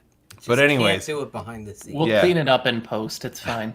Roquan really stood out to me, and this is what we need him to be each and every week. Your bear up. Roquan, you are my bear up. There you go. I needed that in my life. Phil doesn't know what to do when he's not able to talk for 3 minutes. And gets fucking worried. You said and it, starts and sweating. then you went back around. What do I do with my hands? What do I do? What do I do? I'm like, I thought you were just delaying for time. Well, I didn't know you threw me off there. You're putting shit up on the. You gave him the Oscar wrap it up music right there. That's is what his you did. music, his own theme music, for There God's you sake. go. Everybody hears that song and thinks of you now, Shane. There you Anyway, go. my bear up's going to surprise some people. After watching the tape, and today I just was able to just sit back and watch. Usually I just skip over the defense and go to the offensive tape and just cut it and have it ready.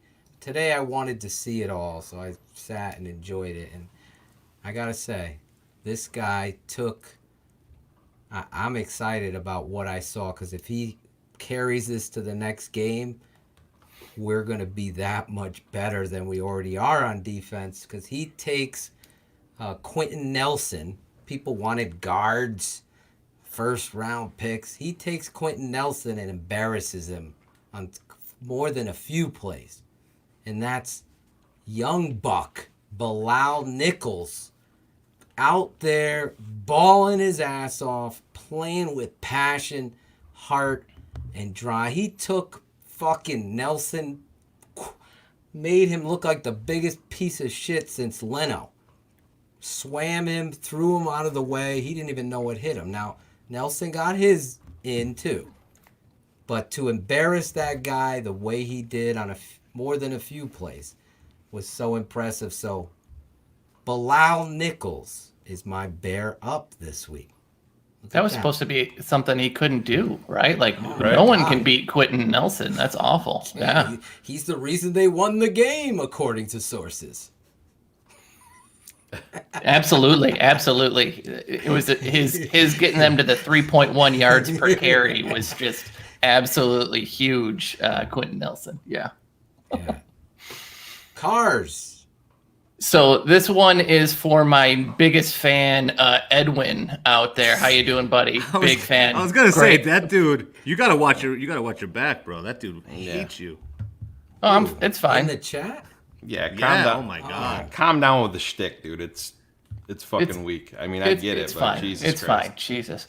I can't see it. He said Continuing he's 12 on. in, so he might be drunk. Who knows? Darnell Mooney continues to be week after week. Like, you see his snaps. He's everything that we wanted. He's the speed guy, right? You still see the speed that's being actually respected by defenses, which is by far, the missing piece of this offense. And he was such a focal point of the game early on. Like, it was Mooney. So Right. I don't know if you guys know this. I'm a big fan of the 12 personnel. I think it should be A-Rob and Mooney all day, every day. And so he's definitely going up and up. Mo Mooney. So Darnell Mooney, my bear up. He did it backwards, but we'll take it. I know. Well, Claudio the yeah, Barber. I like Mooney. Great pick. Go Yeah, ahead. he took my pick. I mean, I was gonna go with my boy. I mean, Mooney is playing incredible. I got some swag of his coming, actually. I was hoping it would be here by now, but can you guys hear me good? Or Yes, we. Yeah, we're good. Okay. Oh, okay. All right. We So rebooted. The listen, Nerd my Alert bear got you in the right direction. Yeah. So my bear up is the other guy that you said is Allen Robinson. I mean, come on. I mean, this dude. On that last drive there, I mean, if he doesn't show that we need to pay him and he needs to be on our team and he needs to be the guy, I don't know what else. Because that dude made some ridiculous catches. That touchdown was ridiculous. The catch on the other sideline was ridiculous. So, I mean, Enough ridiculous. ridiculous. Well, it was. It was ridiculous. They were great catches. They were Claudio great doesn't catches. know what I'm talking about. We'll talk later. It's ridiculous. So yeah. So how many ridiculous? Yeah. Don't be Inside joke, ridiculous. Claudio. my bear up. We've lost Claudio again. Claudio's Dunkin' Donut Wi-Fi. Yeah, I get. I think I understand the other network, right? So Can someone get Claudio's address and ship him a new AOL CD? He might be out of He's in the minutes. same spot as Steven. So is there any Yeah, it must be. conspiracy from Did that? you buy Glenn Bragg's laptop by any chance? You're freezing, Claudio. You're freezing. Mr. Freeze over there. Allen Robinson is Claudio's bear up this week. Bear up. I'll remove him and then hopefully remove yourself from the studio and then come back in, Claudio. I think he is on Mars, Josh T. I think Claudio, that whatever goes in that sector there, the bottom right of your screen seems to start freezing. Claudio's still frozen. I'm gonna have to remove him from. Oh, I can't. Can I? Yeah, he's already removed. I don't think we can remove him from the green room. No, he's not. He's stuck on my screen here. Is he on your bottom screen? Yeah, in the green room though. Yeah, he's got to. Yeah. Claudio, leave the studio, then come back in. Follow that I'll directive. text him. Text him that. Anyway, Shane, we did the Bears up. We did the Bear down. Now we move on. We were going to move on to everyone, America's and every barber's favorite segment, but since we're not, we're going to move on to this segment here.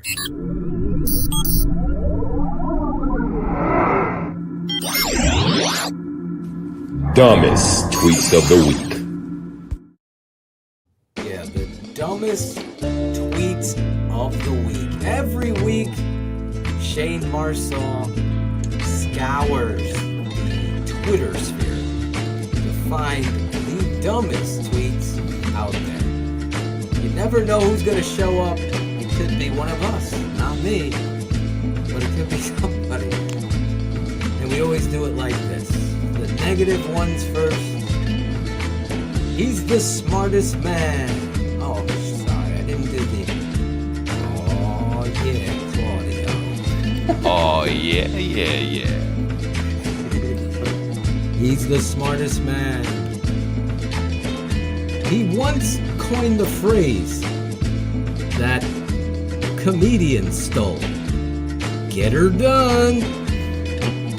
He knows not to give the receiver the fucking ball on 3rd and fucking 1. He's the smartest man. And this is his dumbest tweet of the week. Shane, you ready for this? Yeah, I am. I was waiting for you to turn the music down just a little bit. Was it loud? It was a little loud? Little loud. Let's do a test. Testing. You're live on air, bro. You're live on the air. No, I know. I'm saying, can you hear me? Oh, my No. Oh, we got ya.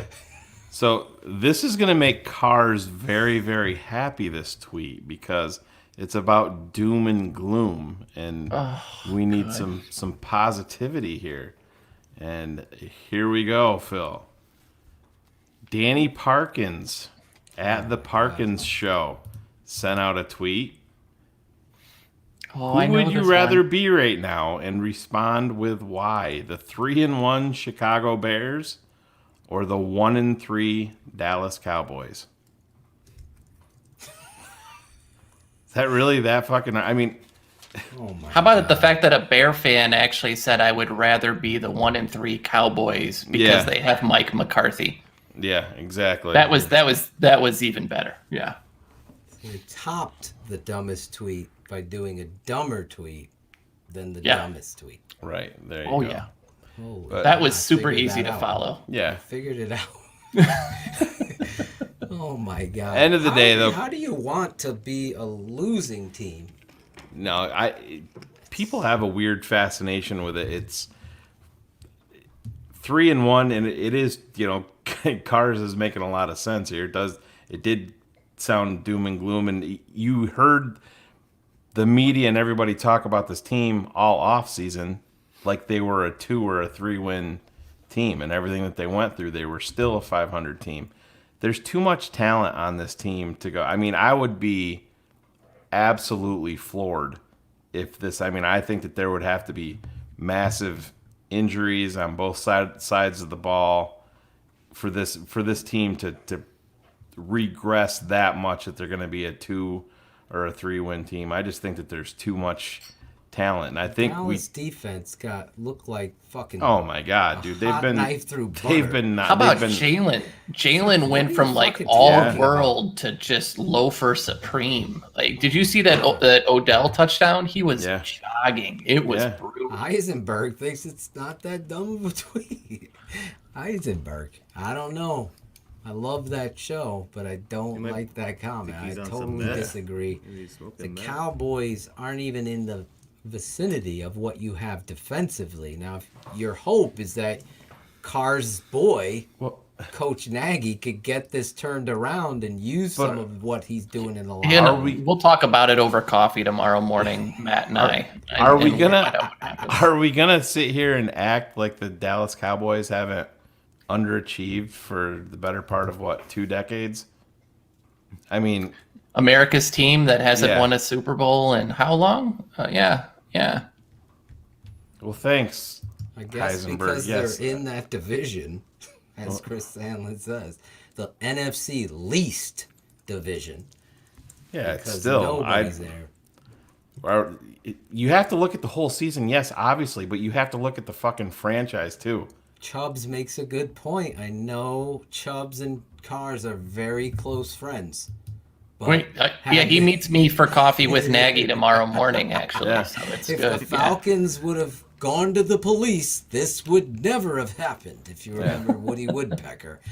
Yes, but if let's they be honest. The ball, they'd be 0-4, and it's ridiculous to even Oh, it is a dumb tweet. Let's move on from the stupid. Did you have a final point? I'm sorry. This is No, Phil, and that is the one dumb tweet of the week this week.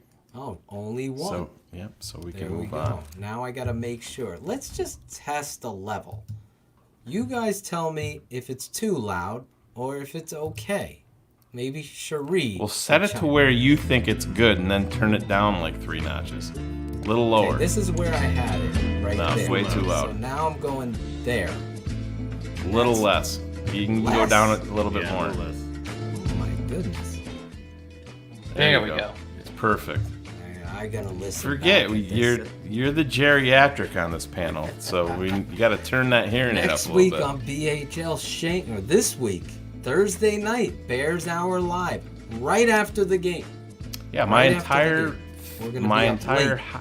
household here is looking so forward to us going live around midnight on Thursday night, when everybody's got to work in the morning and go to school. So I'm really looking forward to it. Oh yeah. Oh, yeah. I'm trying to stay out of the doghouse, unlike Steven Johnson, yeah. He's the smartest man. He's a mailman. And on this show, he's always the tallest. Oh, look now. Another missed block by that motherfucking lazy ass Leno's walrus. He's the smartest man, and this is his best tweet of the week. There you go. There you go. Fade out. All right, now these are going to make cars mad. Because these you are... don't want mad cars. I know. It's like These mad won't make cows me disease. mad. So the worst first down percentage on 3rd and 1 from 2018 to present. Number 5, the LA Chargers. 4, Green Bay Packers. 3, Jacksonville. 2, Buffalo. Number 1, Chicago Bears convert 56% of their 3rd and 1s over the last 2 seasons and 4 games. And Phil, I haven't said it in a long time, but that is an issue. And that, in turn, leads me right to my next best tweet from the same person, JJ Stankovitz. A double doozy. Yes, the worst yards per play on 3rd and 1 from 2018 to present. Jets, Bills, Chargers, Cardinals, and the Bears come in at 1.8 yards per play. Right. On 3rd and 1. And for whatever reason, I did upload it, but there was one more that tied into this.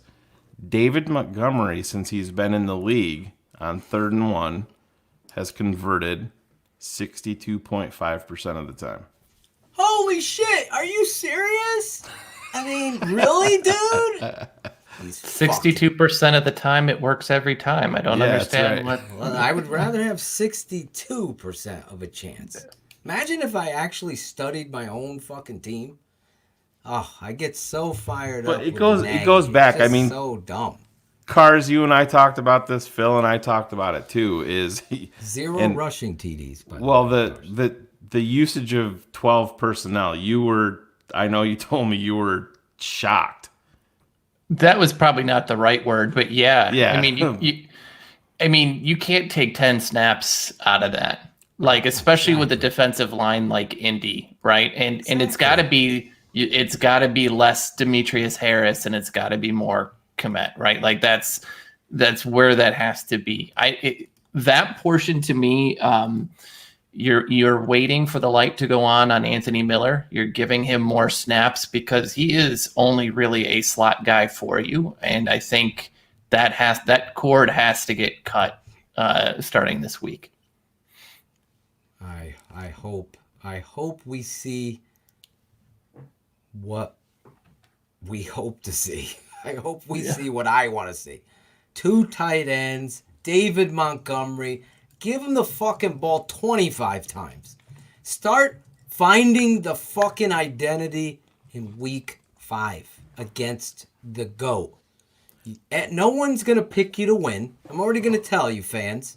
I think Jason La fucking buddy. Canfora will. Yeah, I think this is the week he switches for us. No one's picking the Bears to win. Nobody cares. No one thinks you could win. So hopefully Thursday night, which by the way we'll have Bears Hour live immediately after the game, and I'll play that little commercial right here only to remind those of you, if you don't and haven't and you live under a rock and aren't joining the best post-game show on the planet, Bears Hour Live. Last week we had over 2,000 people watching live and interacting. The chat room was so heavy. Even in a loss, you guys were bringing the heat and the fire, just like you are tonight, and handling yourself strong. Bears Hour Live. It's the best Chicago Bears post-game show on the planet, bar none. It's Bears Hour Live immediately after each and every Bears game with host Shayne, the smartest man, and draft Dr. Phil Ottochian every Sunday, Monday, or Thursday, immediately after Bears games. Your guys, Draft Dr. Phil and Shayne Marsaw, are live on Bears Hour Live. Subscribe to the show via the Tape Never Lies Network, which can be found on YouTube, Facebook Live, Twitter, and Twitch. It's the best Chicago Bears postgame show on the planet, Bears Hour Live. Oh shit! Bears Hour Live right after the game this Thursday night. It's going to be fireworks in a win or a loss. You know we are going to bring it like nobody else. I can put my freaking stamp to that. I know. I've seen and scouted other shows out there. They're not bringing the analysis, the passion that all of you listeners have and love for this Chicago Bear team without the fucking meatball bullshit. Jay Cutler, he sucks. That's why we lost. That's not going to happen here. We're not being hard on Anthony Miller. We're asking Anthony Miller to be a professional.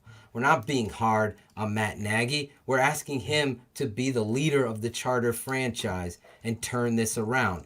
Does it take a miracle? I don't know. We're not being hard on Charles Leno. We're asking him to put his money where his mouth is.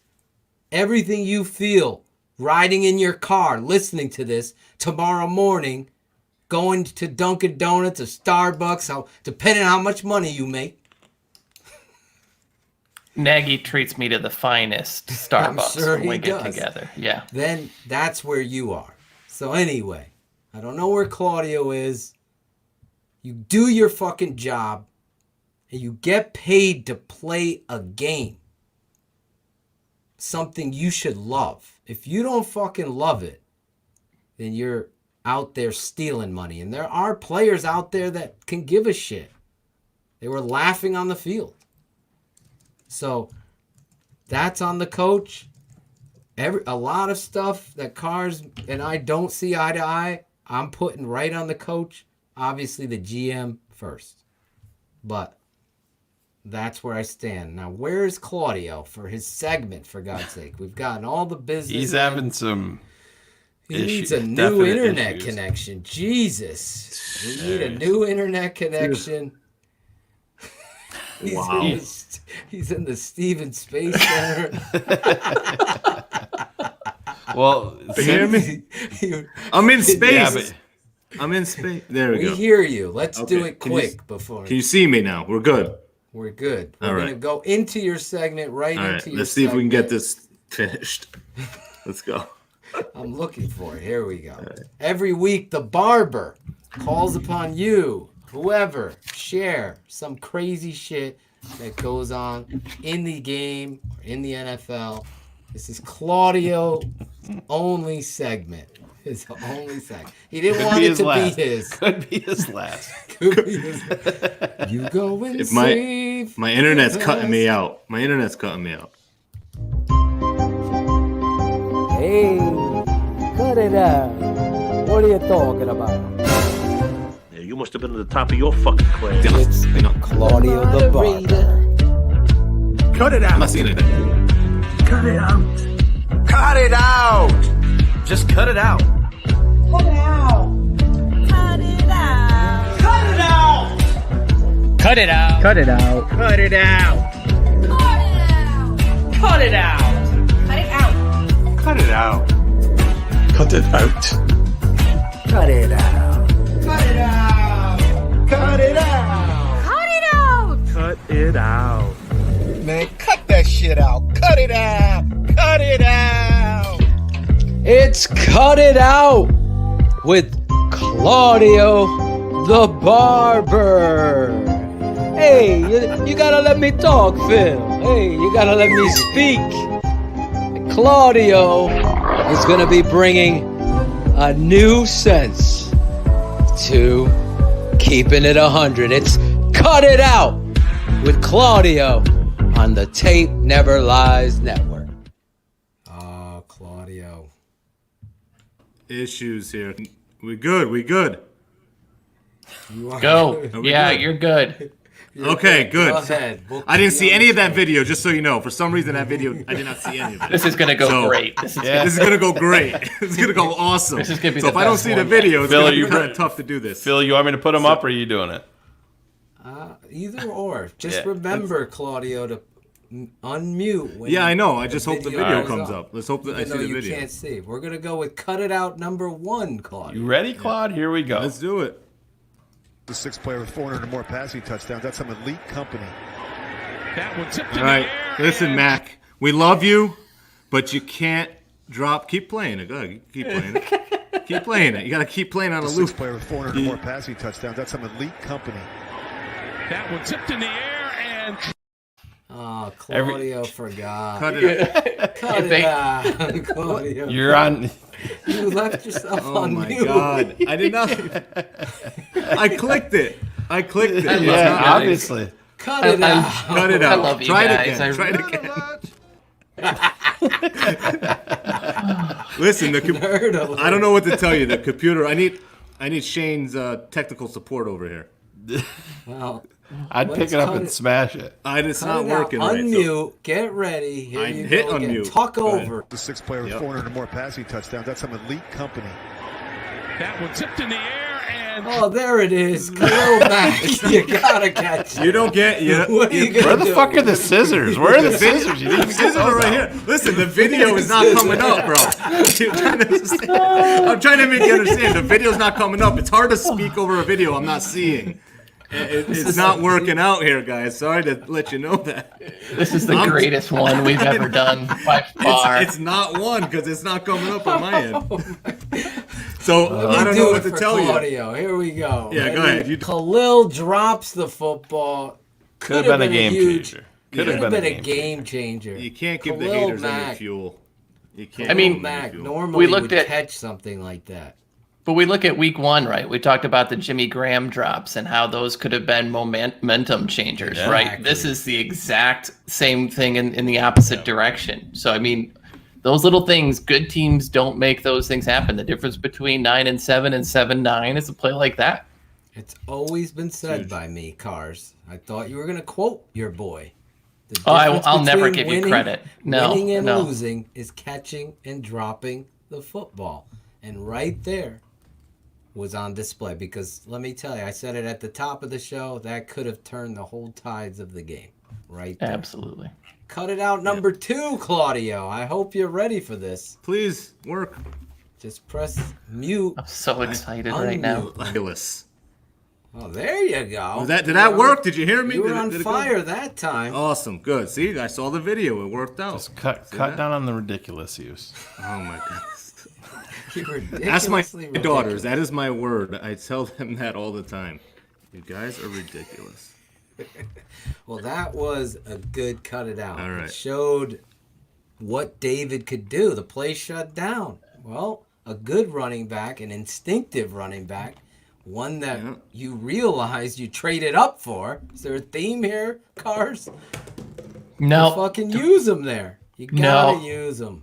Gotta use it. I'm really upset that they didn't stick Anthony Miller in the backfield for that one and run him on Wishbone. So that one I'll be completely sad about. Do you guys feel like maybe Claudio should do this segment in that Bears helmet back there? Exactly. I think it might add to the whole thing. Can you squeeze that on your head? No, I want him to do it in a full-on bear costume, like over his left shoulder. That would be even better. Claudio, can that helmet fit? That's Look at lacquer. Try to put the helmet on. I'm telling you, it's gonna be ridiculous. You'll love it. Put it on. He's just frozen his face. Wait, dude, I gotta get a picture of this. I gotta get a picture of this. It's the perfect smile. It's like if he's going to the dentist and had his teeth fixed. We're gonna send it to the betting site that wants to the betting work site. with us. Yes, If we did badges, like this would be his office badge right there, right? No wonder why there's no comments here. Holy cow. We got to get some up. Claudio's not there. Steve sees it. Oh, don't be ridiculous, Shane. Where did it go?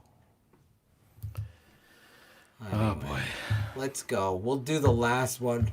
How about the together. weather, guys? Let's go for an in-depth on the traffic report at the Nines right now. Cut it out, number 3. You ready? How much enjoyment do you have on the sideline watching this when a defense plays like this? Yeah, I love it. Shoot, it's awesome. I think our sideline loved it the whole time. That was one thing I thought, that I thought that we brought a lot more energy than they did. I just felt that from our sideline. I mean, I was probably pointing out Akeem Hicks there, right? Laughing. Can you hear me now? My goodness. No. Holy cow. No. This is ridiculous. Right. So, yeah. Put the helmet on. Put the helmet on. Go ahead. Listen. Put the helmet on. I was pointing out that the energy that Phillip Rivers is saying that he saw his team have and we don't have shows right there at the end of the game. It's a huge play of the game. You guys have no energy. You're laughing it up, acting like, oh, yeah, haha. You should be pissed that he was just talking shit to you, and you should be bringing it, not laughing it up and chumming it up with the other players. That was my point on that one. So cut it out. You guys are great players. You're making good plays, but come on. We're fans. We bleed this team. We love this team. We want to win. We're not laughing at the end of the game. Are we laughing at the end of the game? No. So that's my cut it out right there. Nerd alert! You're still not. We heard everything. Yeah, good. You're Okay, actually good. the clearest you've been all night. Yeah, that's good. It That's is. Good. So, I love the fact that the reality of Phillip Rivers being wrong is something at least I could take a victory of. But I can't stand that dude. But he is right. He's calling them out. And hopefully, listen, Claudio's right. They got embarrassed out there. And they have to fucking live with that. Hopefully they come out there and are ready to rock and roll come this Thursday. Now, real quick, as we move on from cut it out with the barber. I don't know what to tell you, man. We're going to have to get the Dunkin' Wi-Fi did not come through for me today. Yeah, we got to get the internet fixed. Now we go into, we don't have an intro for this, but predictions and bold predictions for the game. And we will start, just to be safe, we'll go with Claudio first. Yeah, let me get this out of the way. Before his internet gets Yeah. So, shit. Well, I didn't even get to think about it too much, but I mean, the bold prediction. Listen, the bold prediction is. Don't be ridiculous. Yeah, I'm not. Take your time, Claudio. The bold. We still got viewers. I'm happy we still got viewers. So the bold prediction is, you know what? My boy Mooney is going to score a touchdown and have 100 yards in this game. Okay, so what about the team? What about the score? And the score is going to be. Sadly, the Bucs will win 21-14. 21-14. Yeah. So your bold prediction again is Mooney will have a touchdown and 100. He'll be a bright spot in the game. It's his breakout performance. Breakout game on Thursday Night Football in front of the nation. The dude's got moxie. He can bring it. If you're in the chat and you want to send your prediction, we'll put it up there as well. Cherie picking the Bucs 34-14. Cars, Keys, what do you got? Bold and the prediction. So I'll start off with my prediction. I think the Bears are going to win 27-17 this week. I think if you look at Brady, he has thrown a pick six every week so far this season. They are most likely going to be down Evans. They're most likely going to be down Godwin. They're going to be down O.J. Howard. So they like to go heavy. I just don't think they've got the bodies to do it anymore. My prediction, though, my bold prediction, though, is going to be that the 3 TDs scored are all going to be by the tight ends this week. Wow. Cards is going very bold. Absolutely. So all 3 of them are going to... So it's going to be Graham, Harris, It's probably and going to... No, it's going to be some combination of Graham and Kmet will catch... One of them will catch 2, and the other one will catch a third. Holy. I like it. You and Edwin are on the same page, apparently. That's because he's now my best friend forever. Hey, I sent him the invite to the Nagy coffee in the morning, so he's all in. Remember, Stallone and Apollo became friends. Oh, this is happening. I mean, he just doesn't realize it yet. It's fine. Who's Apollo, though? Who's Stallone? Who's Apollo and who's Stallone? That's a very good question there. I've always pictured myself more as a Clubber Lang, to be honest. I don't know. I mean, it's obviously the rippling physique that I think ties us together. So, I am gonna predict in a surprise the Bears winning here, 24-17, and I just feel like this defense is going to spark the team with a turnover, a pick six, some sort of defensive touchdown. And my bold prediction is Khalil Mack has been this close to 3-4 sack games, like 3 sack games. So I'm going to say he's going to get home 3 sacks on Thursday night. Look, Mike V agrees with me right on time. Me and you, Mike V. I say 3 sacks too. My bold prediction, Khalil Mack, 3 sacks. 24-17, the Chicago Bears. Coach Nagy gets it right. Montgomery sees 20 carries. That's 2 bold predictions you've now made. Yeah, Interesting. I'm giving another bold one. Let's hope so. Shane Marsaw. I'm going to be the Debbie Downer here. I think the Bears are going to get fucking boat raced. And I never pick that. And I hope you guys all hold me accountable, and I hope I'm 100% wrong. But I think I'm taking Tampa 36, Chicago 16. The Bears love those weird scores, as we just saw last week. I don't know, man. I don't like the coming out flat and not playing inspired football. Hopefully they can get that rectified. It's a bad time to be facing Tom Brady. And I don't think they're going to get the emotion from a full Soldier Field to get these guys hyped up. I think if the Bears are going to have a chance, I think they have to come out early and strike fast and instill some confidence on that offensive side of the ball, and that internal, help ignite the defense to make some plays. But I just have that weird feeling about this game that this is going to be, on a national stage. When the Bears have to put up or shut up, they don't usually show out well in these games. So I'm actually picking my beloved Bears to get smoked on Thursday night. What was your final score? 36-16. 36-16.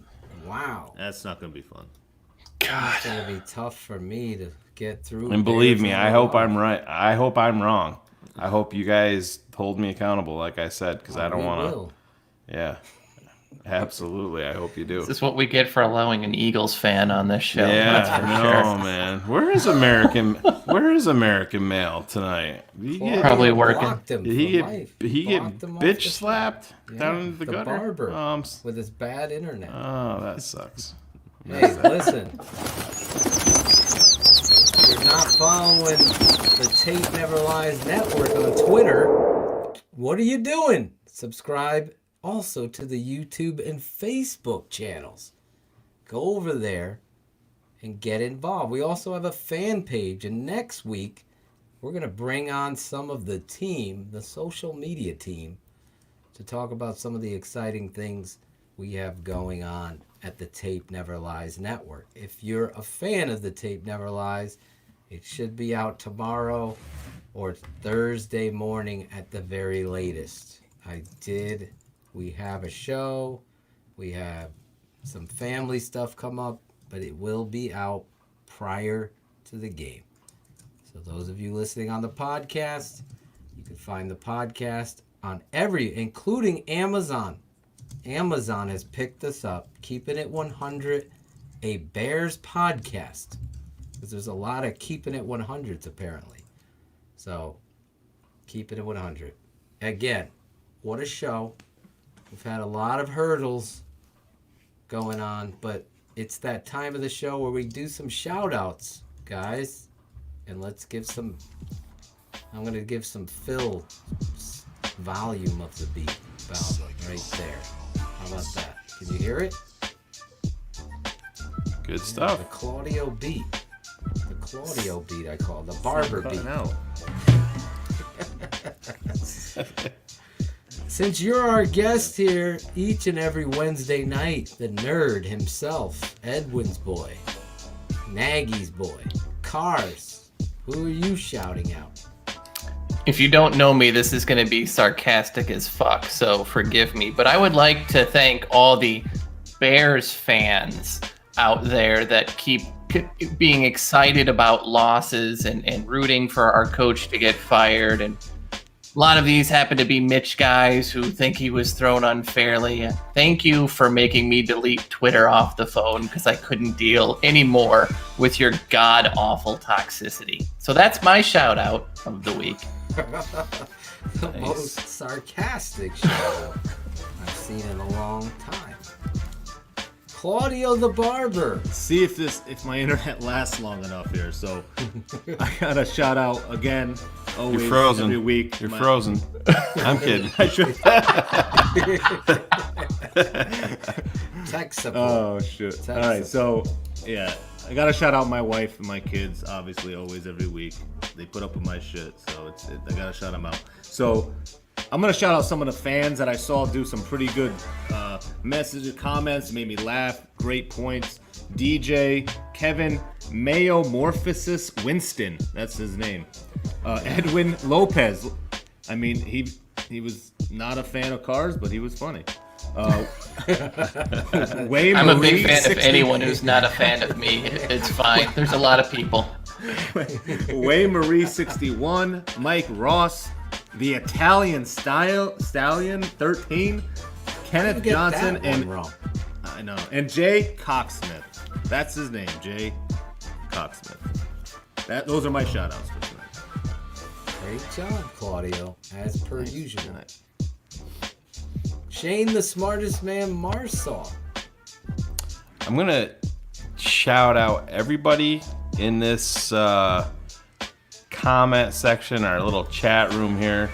I think it's we're winding down. This show is always going to be free, like we've said, but we are officially making the jump to Patreon after the Bucs game, and they're the week after the Bucs game. So I know it's not for everybody, but like I said, we understand the environment, and not everybody has discretionary income. We've tried to keep it low for everybody. I mean, people don't want to pay to see me. Well, this is a free show. Yeah, this is a free show. On this one. Is he froze again? That's how you guys could afford me. That's the way right. that worked out. But so, like I said, it's the $7 a month on Patreon will get you the full Tape Never Lies from Draft Dr. Phil, BHL that will go live after each and every game, all of our pop-up shows, the behind-the-scenes stuff with all of us here watching a game, maybe with all 4 of us on the panel and breaking stuff down, all of our off-season breakdowns heading into free agency and the NFL draft, and all of that will be part of our Patreon package moving forward. We hope you guys make the move with us. Again, if you agree or disagree, put it in the chat, because we're open to all sorts of criticism. But this is happening. It's going to be a actual thing coming up. So I hope you guys are all with us, and I hope you guys can understand where Phil and I are coming from with this, because it's been a 5-year journey working off of a budget of $0, where Phil and I have, put in money ourselves just to be able to provide this content to you guys. So hopefully you guys understand where we are coming from. Other than that, I appreciate your loyalty. I appreciate everybody's enthusiasm for what we do. I mean, we're a few hours in here, still 177 deep, and I know people will be catching the replay tomorrow. But yeah, just appreciate all of you guys. And once a month. Yep, once a month, $7 a month, and I hope you guys can make the jump with us. So thank you so much, and go Bears. Let's do this. Got a big game Thursday night. Big game Thursday night. Big players make big time plays. I gotta shout out the chat room, has been on fire tonight, making me laugh. I want to shout out Steven and Zach for coming on and talking some Bears with us. Just to double down on Shayne, I'm not like a guy that begs, but I know my wife and my family and the amount of time and energy for 5 years, and there's a reason why we left the other network, and I think you could fill in the blanks of how and why we left, and hopefully y'all jump on and join us as we move forward in this. And I know that I can give you my word. If you watch the Tape Never Lies, you see the amount of time and know the amount of enjoyment you get in that. You're going to get that and much more with Bears Hour Live and everything that Shayne said. So I want to shout out you guys for continuously promoting us and being and sharing. You got to do that. I want to take some time out, though, to shout out my boy Josh E. Scuba Josh on Instagram. He really stepped up to the plate for me.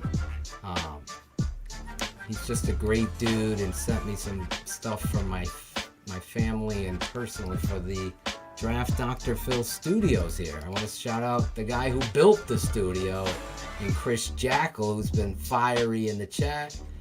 Evan Wells, Swanky was bringing it tonight. Chubbs deserves a shout out. Ralph Tribby, the Haitian domination. Cherie, Jam Dan has been fired up. Ryan Adams, Omar Barrios, I saw him tonight. I want to shout him out. The Italian Stallion, I'll say it right, Claudio. You must have been graduated from the top of your fucking class. I want to shout out some people on Facebook. Our new social media member, Jeremy Plashinsky. I think I'm saying it right. He's going to be helping us run our Facebook page. So go over to that page, check it out. Kenneth from the South Side, Kenny Johnson. Look at you. See, I got you right in there, Kenny. That's what we do in Patreon. That's what we'll do moving forward, whether it be BHL or keeping it 100. I also want to shout out Isaiah Robles. I want to shout out Alan Geronimi, Zane Christensen, Jose Luis Castillo, Jose Cotto. Jose Cotto wants to make a return. The new hubby. The new hubby. Congratulations. Hello. Jose Cotto. He got married. He's He's living his best now. He's turned his life around. JC Ruddy. I want to shout out my boy Mitch Galloway. He was the first guest with You Gotta Have Hype. My man James Daniel. Not the guard, but the guy on Facebook that's always shouting us out. Kino Cappuccino. Danny Hernandez. Paulie Coasters. He's on Instagram. We saw Mike V. He left for bed, but I wanted to shout him out as a big-time supporter of us. Lawrence Fleming II, the voice of the Tape Never Lies Network. You gotta love Lawrence Fleming. How about my man Dan Kelly? He's still there in the chat? Dan has been on fire. AJ Smith. Only show he spends 3 hours listening to. Look, right on cue. He's right there. For those of you listening on the pod, his picture's up. My man Brett Kimball, Mo Bierman, Tom Papalardo. Shane and Tom have had a friendly fire relationship, but they're patching it up. It's almost like Edwin and fucking Cars, the nerd. Ken Uhai, Yolinda Miller, Keith, my boy Oram. I hope I said his last name right. Keith played guard at Memphis State. Paid me such a great compliment on what I'm doing on the Tape Never Lies. Zach Bradley, Zach Sullivan. We saw him in the thing. My wife wants to know if Zach's going to make new clocks because Claudio took a picture of us with another clock. I saw that. She's like, we got to get a new clock. I go, I'll talk to him. I want to thank Chris and Heather Sandlin, Ace, Alex Acevedo, Isaiah Robles, Kevin, my boy Winston. Not Winston Churchill, but Kevin Winston, always bringing that. My man Swanky, Mark Bronham, hold on, Keith Sawa. These are people. Clarence Singleton. Where is my last? My boy from Greece. Kostos from Greece. Chris Bowditch. Sandy Tom. EJ Jones for always keeping it 100. Claudio the Barber for stepping up. Luigi Zeccarelli. Joshua Thompson. Porter D. Ellison. My boy Otis Nichols. Sinclair Foswick. Bob Bushner. Those are all Jam Dan. Jam Dan. Gotta give it. Gotta give you Jam.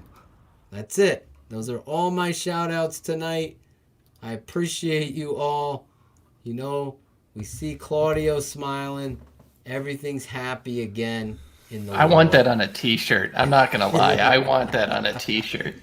That's the perfect Absolutely. That will be a Patreon t-shirt. We can make that happen. That's the perfect t-shirt. Guys, Thursday night, right after the game, join us. Bears Hour You Live. gotta love the delayed laugh. The delayed laugh is fantastic. Immediately after the Bears game. R.I.P. to Van Halen. I think we've covered it all. We end like this. Do you have any final thoughts, guys, before I end the show? Fuck a Wi-Fi. No other thoughts. Okay. No, that face says everything for me. It really does. Yeah. Well, everybody, I thank you for joining us tonight. We always end like this now.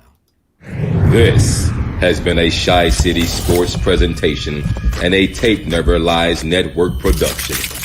Keeping it 100. Thanks for tuning in to the Tape Never Lies Network. We're here one last time. Bears Hour Live. Don't forget, subscribe, Twitter, Facebook. There's a Facebook fan page now. Subscribe to that, right, Shane? That's right. Go over there, talk it up, smile like Claudio. That's what we bring to the table. You thought we were going to end, but I came back and surprised you with a little bit more promo. Love you all, and good night.